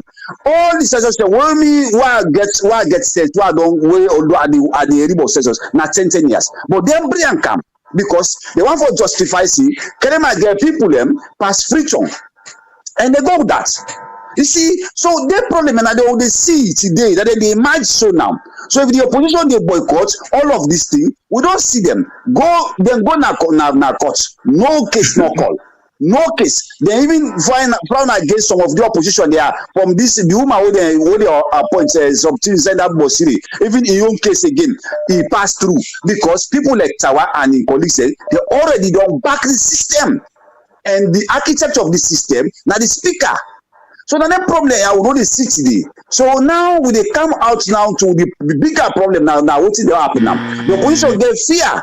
Shall we go to the courts? Where is the justice? Because if you see, I only say point on one issue where they penitentiary, LJ go prison 9 years for go steal gasoline na petrol station or 4 million lose. They say get problem with the states. Imagine LJ versus the states. Imagine that. So which court that? They sentence this young man for 9 years. Somebody when they sing music, when they make the youth they happy, now they in prison for no reason. So look at them courts there. It expects me. You are not say if I go to the sea, then tie stone for me. If I go for at the sea, I they drown. Why for go there again? Why for go there? These are the scenario. So then people there, yeah. Yes, so I want to stop here because of the time, but it is we go for reflect and the truth now we go for face. If we not face the truth, believe me, we will continue to go down. And we not go sit there, go down. We will face, we will say the truth, and we will continue for speak. Thank you very much. I want to appreciate Mr. Shillon and Mr. Mengot and the team of VOS. They do a very marvelous work. Thank you once again. Thank you very much. I think we have another caller. Hello, caller. What's your name? Where's you call from? Thank you very much. Hello, caller. Yes, good afternoon, gentlemen. Good afternoon, sir. Thank you for calling. Thank you very much. I appreciate you two gentlemen. Always brilliant, always balanced, and always transparent. And I thank you very much. Thanks for the compliment also. Yeah, too bad the parliament member no day anymore at the screen. I think he's around. He's listening. He may not be on the screen, but he's around. He's back. He's popped up again. He's back. So go ahead if you have some comment to make. Okay. Mr. Parliament member, number one, let me start by saying forgive me for not using the word honorable, because so far, Sierra Leone Parliament, I don't think we should be using the word honorable to Parliament members. I will start with that. Speaking about Parliament, my understanding of Parliament or a legislative body like that, number one, the most important thing for them is passing laws. And the second best thing about any parliament or legislative body in the world, oversight. Right, Mr. Parliament member? Oversight is one of your biggest part of your job. Now, my question that I get for you, what in now plan this year for this parliament, especially since the country is so divided, and part of that division of the country now trust. And if there is no trust, there is no democracy. If there is no trust, there is no peace. If there is no trust, nothing works out. Mimi, your question for you, Mr. Parliament member, what in una parliament intend for do or try for do for build trust among the people of Sierra Leone and parliament, number one? Because now una na the body where it represents all Sierra Leoneans beyond the president. So it is very, very critical to me for a democracy, for our country to work if we get a strong, credible parliament. And so far, what we don't see for the last several years, parliament is one of the most corrupt institutions in our country. So I would like for you to talk to us, to the Sierra Leone people, and tell us what in una plan for do in this parliament and moving forward to build trust among the Sierra Leoneans and every Sierra Leonean, which is Sierra Leone and diaspora, and what you see una job get for be this year, number one. And number two, my second question is, if you don't mind mentioning how much parliament member that they get paid, and if they get paid high money, why they should get paid more than what in the average Sierra Leone citizen they get in a salon? Why? I mean, the average Sierra Leonean no you eat, no you afford rice, but our parliament members are getting paid several thousand. I don't even know. I don't even want to get into that. I just want to ask that question if we not truly represent the people of the country.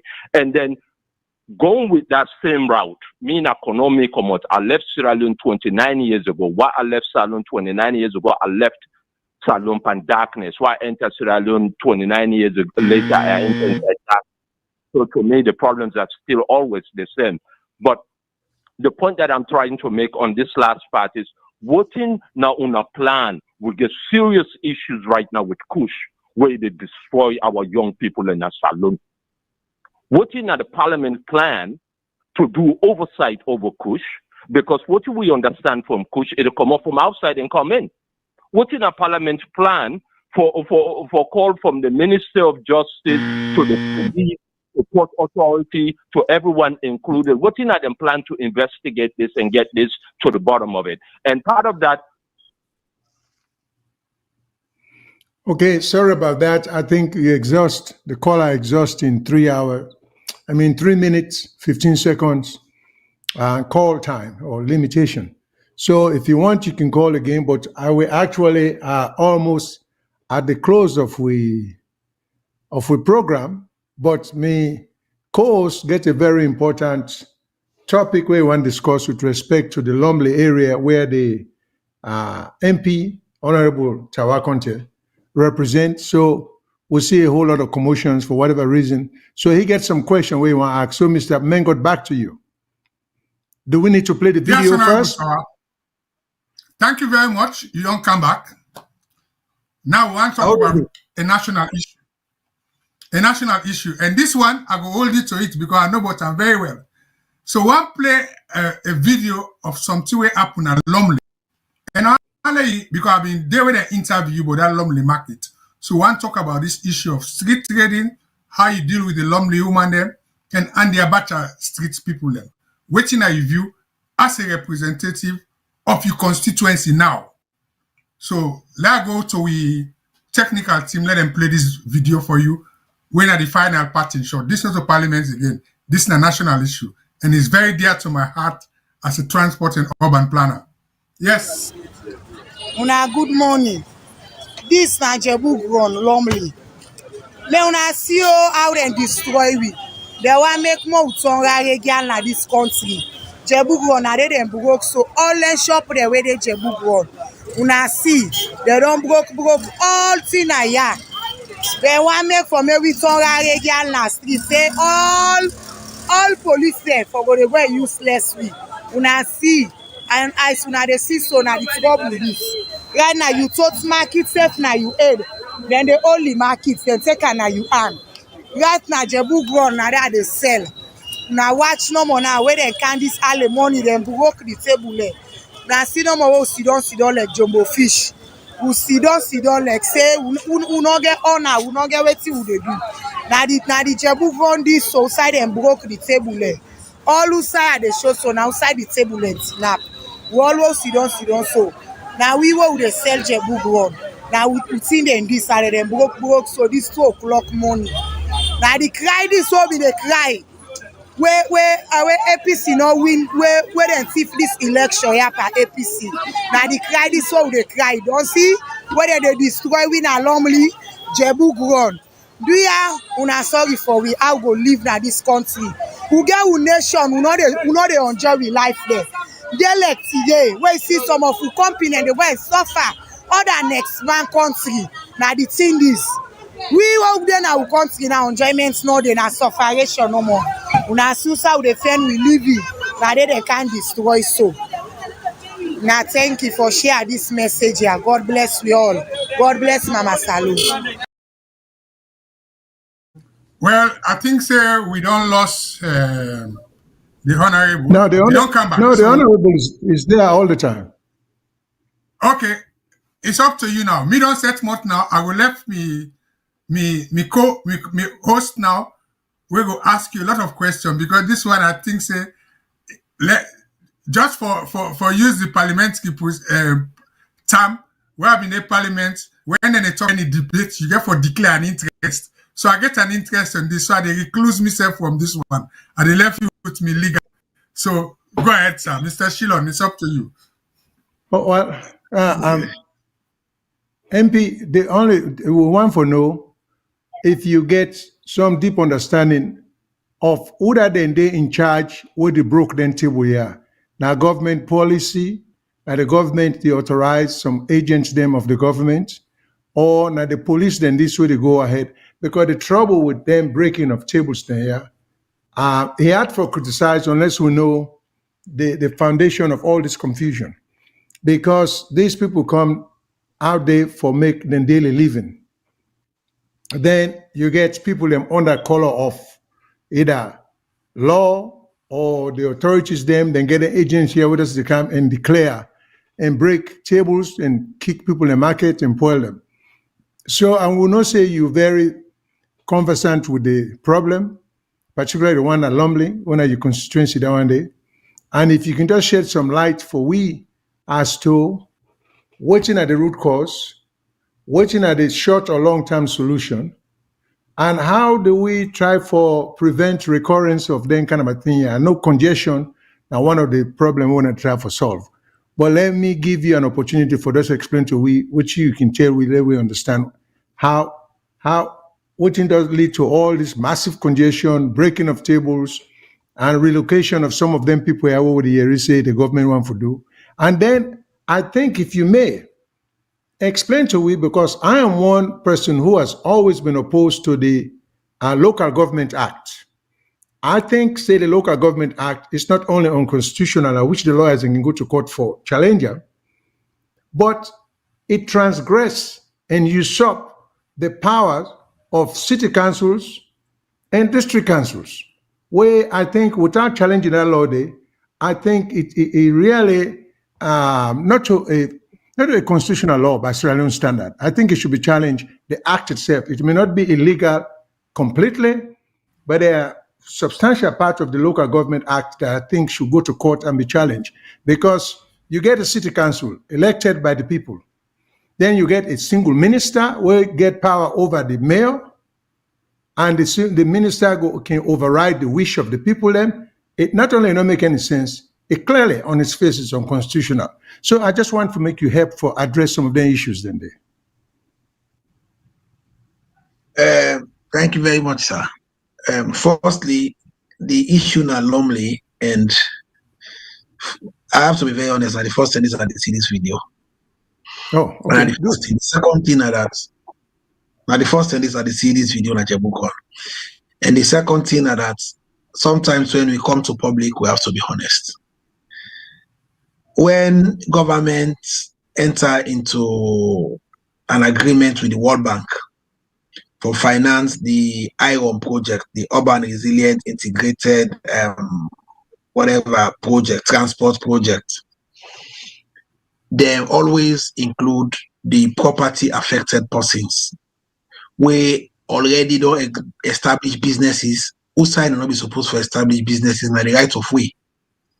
Because everybody we get shop day or we get table day, he must tell you, say, I don't go take clearance to city council or to SLI for selling at the right of way. And your occupancy at a particular point in time, it is temporary. It is not permanent. So the points for Jebugon are this. All the one within a Jebugon, so before the iron project starts, for do the overhead bridge and for cut the road go outside the transport center, the transport and trading center there for day. Then pay them all and give them all money, then give them compensation. Whether one for do the extension of the base of the overpass bridge and the other side na Jebugon na Grassfield, right in front of Usade. Coincidentally, the Jebugon they Usade pass every day. Now the first thing is I see the video, no right. They always be the sell the Jebu they put na ground. They pay all man for let them move commodity. What in they do when they move their commodity? They move go on the other side and begin selling. So the point is, if you don't collect money for something, they ask you for commodity. No need for can force you for commodity. You for commodity naturally for yourself because you don't collect money for it. If you don't collect money for an act, for a place where you know be get legal right for sale, then pay you for a back. Say, okay, as a Sierra Leonean, we have to look after you so that the period where you will take for go find other side for go sell. Within that period, this is what you should do. But you take the money, and whilst the work they go on, the side you think say empty, you go put table there, or they can pull in, and you make videos saying, now you make Walo APC win, now you make. Is this the way we say several in the diaspora and for little country day? We all they go with my country. We go with my country. The first thing they make you like for them is sanity. The place serene, the place fine. You see, they get shops them across the way. You go na East Street, shop them in East Street. You go na Old Kent Road, shop them na Old Kent Road. But the shop they hold in Old Kent Road, they are utterly placed where you know they stop pedestrian, where you know this affect motorists. But we have a situation where people in the contest for whether they can sell for able for sale. And the point now that if then they do projects, we go address that street trading day, and then say una go sell at this designated place for the time being. I think say for the good of the country, not for politicizer. Now the situation in a Lumley market we are also familiar with because where I come into governance in 2018, now me change the entire roofing system of the market. I build table and we go bring additional people who they sell na street for can sell inside the market. The people they refuse for can inside the market because one person in that market day. Say for example, the Mami Queen, say Mami Emily for example, specific person, lack of specific person. In one green get like 5 tables. Then he get shop outside. He picking this girl picking 1 they sell, girl picking 2 they sell, girl picking 3 they sell. He gets table where inside established for himself. Then he gets shop outside. Then they always get table inside. They all they give them picking the market for can sell na treats. Where they create congestion naturally. So the point is they say move go back, go beyond the pedestrian walkway. You say no, would they cancel part of the pedestrian walkway, the pedestrian they manage this other side, let they walk on in the middle of the streets, which is also wrong. We must call things by their name. Jebu go outside them bill, outside them they sell, outside they get table, outside they even get the stall they own them bill. Now right of way. From day one, before they put them containerized structure then they. Now recently they put the containerized structure there. Then go take permission at SLRA. SLRA must not get any permission with conditions. So if now they say loan accommodate, I think the best thing for do now for look at a suitable place they go establish this transport terminal now and shopping center. Look for a suitable place within that structure. The way go say okay, let them establish for when also they get a parallel market. Parallel market they everywhere. If you go to East Street, parallel market must the small parallel market day. But it is structured in such a way. Sunday market, where I go England, Sunday market, my leg for go past all. But we go to Sunday market for go buy you sound the job lots, the first thing they pull a shop way, they don't sell a shop, they want to pull a commercial and sell a on the market. It is orderly. Everybody in his slot, everybody in his space. Nobody may block the walkway. But now straight in the everybody they cannot they can't say the street, they take over one whole lane. So the point at issue is the iron project they go, and a part of the iron project now for put railing across for protect the pedestrian so that no one can walk on a street. So now they don't begin put the rail, they don't put part of the rail at the middle of the culvert. Now the NEPA do na either sides of the road for ensure say the pedestrian, the worker, na the culverts.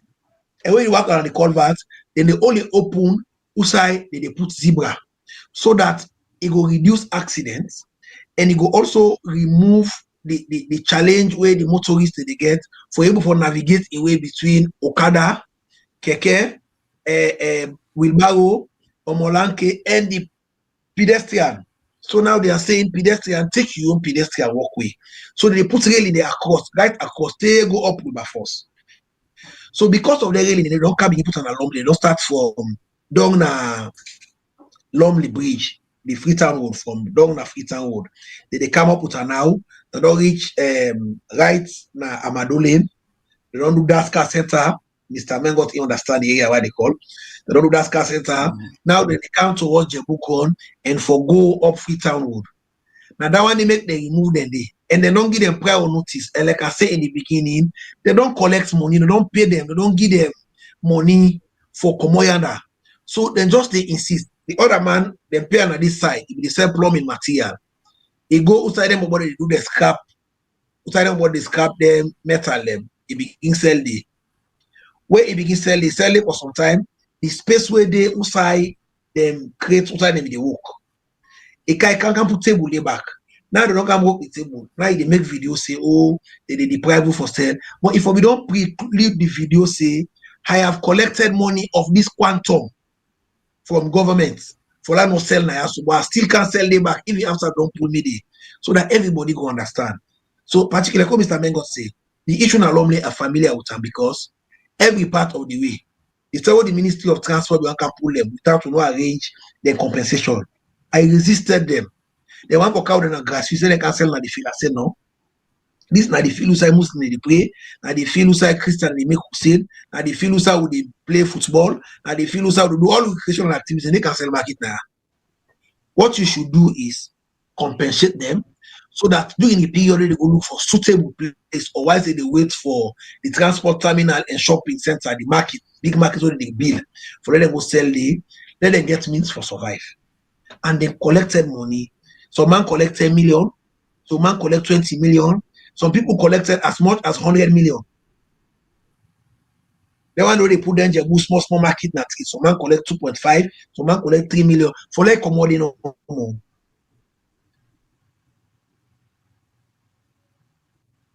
So you talk with no other option, but passport can pull you commodity. So that is the situation with the Lumley market clearing. Not to say they not inform them or not aware. They were paid, they had collected money, and are they really not being put now so that they would divide the pedestrian walkway from the motorway. All right. Thank you so much, Mr. Honorable. Of course, we don't get out of time because we want to let you address I don't know if we get time for that, for address the Abacha Street commotion. Since you're a member of parliament, you may be aware of what will take place here. And two, they will get a video that could be played. There is demonstration there. People are making a big holler about what will take place there. So I don't know if they get compensation, but let us play a video. Then please just give your view on that. And then just for enlightening the public, because what you just tell we saw about Lumley, a lot of us don't know that. I included, that people have been compensated. They are just being stubborn and greedy and selfish. So it's always good for get the counter info, so we go know, so the people can go see both sides of the issue. So do you get any light where you want shared on the Abacha Street, or if you can. On the Abacha Street, without the video, I not see the video yet, but the Abacha Street. Well, we'll get video. Hold a second. We'll go play him. This Abacha Street live, let's see the happy day. So they don't clear the whole Abacha Street. I would see the happy today when on Thursday, the 27th July. Live now Abacha Street. Government don't clear all the table every day. No table every day. So right now, Abacha Street, people that they strike. So we are the Abacha Street. Our problem today, you know business, they don't block outside. They don't block all the next time. Today, the 27th July 2023. It's the happy live now Abacha Street. They don't clear all the table there. No street trading. See the Abacha Street, they don't go block. System no much time they pass. Don't block the space, see traffic and Abacha Street. Don't block outside.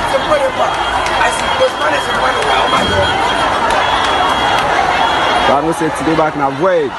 No business today back for the country because they don't already they start, they say they're not they stop. See the traffic and they don't block.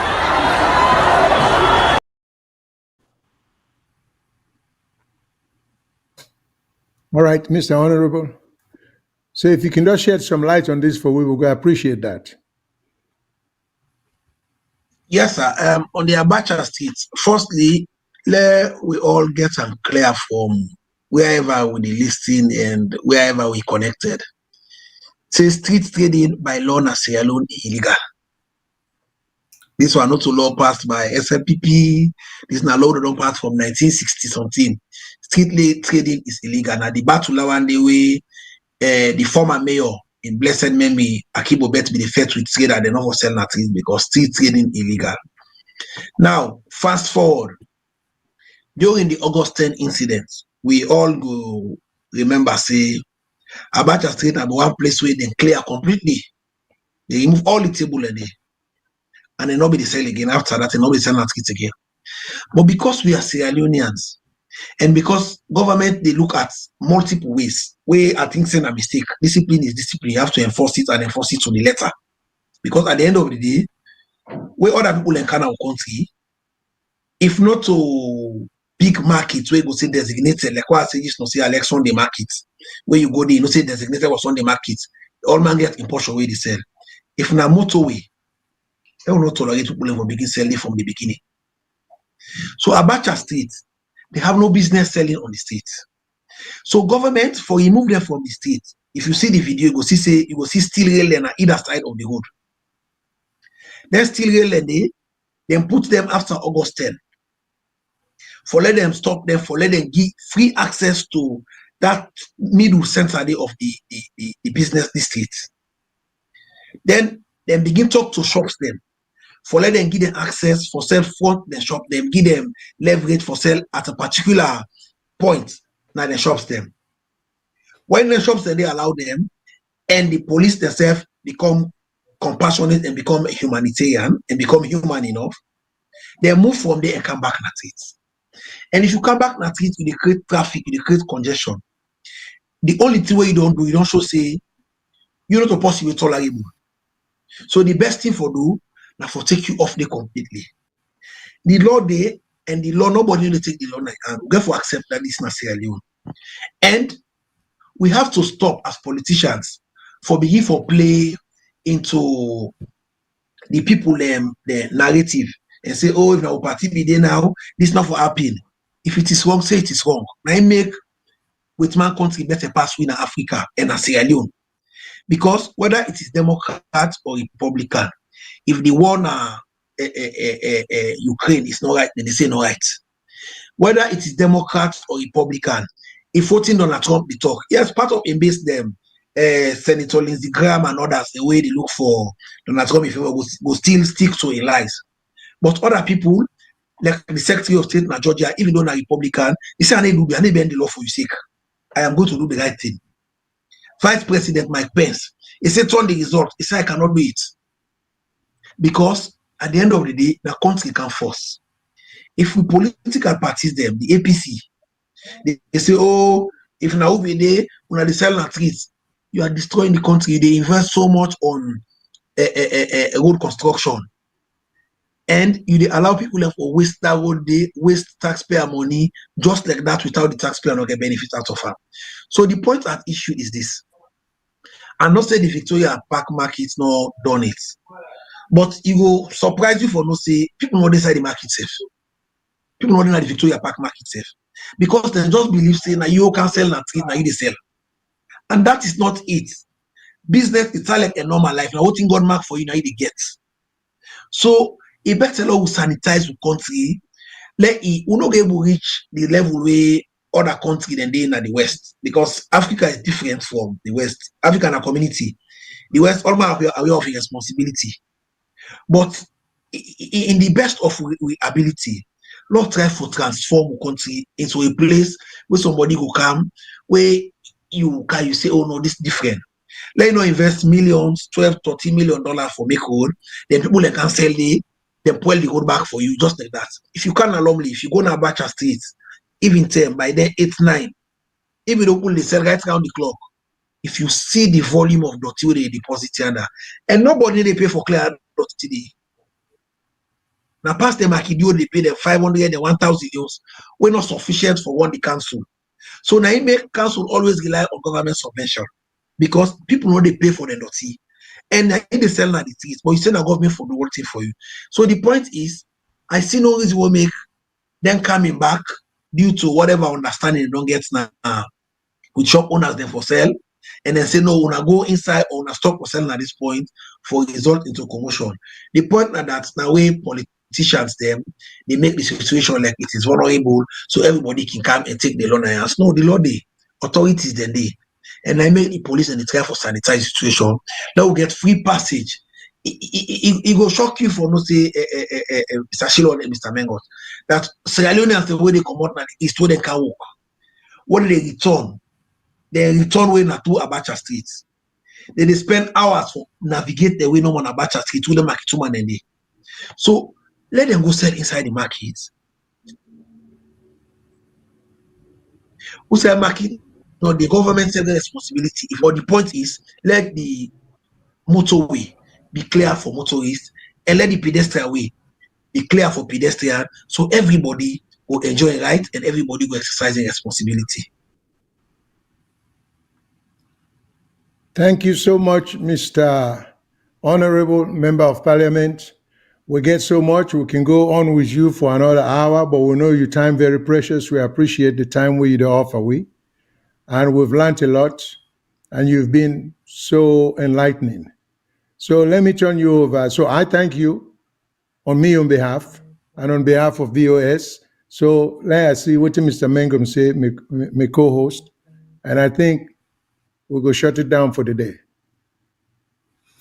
Yes, Honorable Tawa, I know say I get direct line to you. There are so many issues there where I go and discuss with you, but I'll do them privately.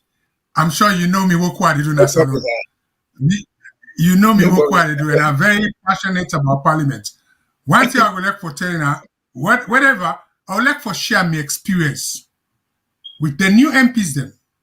I mean, even by video, as somebody who don't work as a committee specialist in Parliament. You know, worked as a transport committee they not get specialists. And I would like for contribute to strengthen with committee system based on my experience. So anytime that they give me service free, if you ask the police for the past 4 years, I don't give free service to the police. Let me make police begin compile data on traffic accidents, then get the most up to date.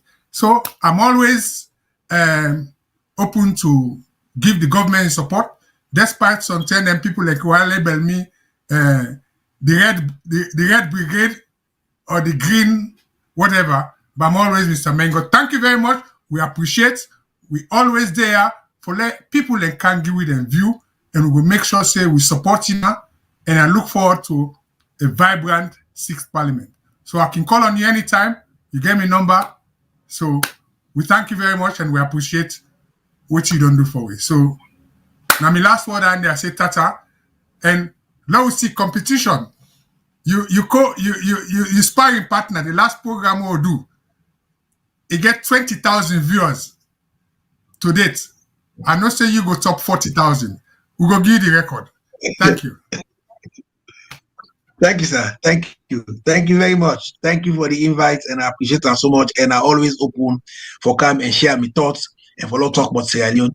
And also the appeal to Sierra Leoneans and the diaspora say, let's keep an open mind. We all get right for belong to a political party, but let we focus be Sierra Leone and let we discuss Sierra Leone honestly. Thank you very much. Thank you. Thank you, sir.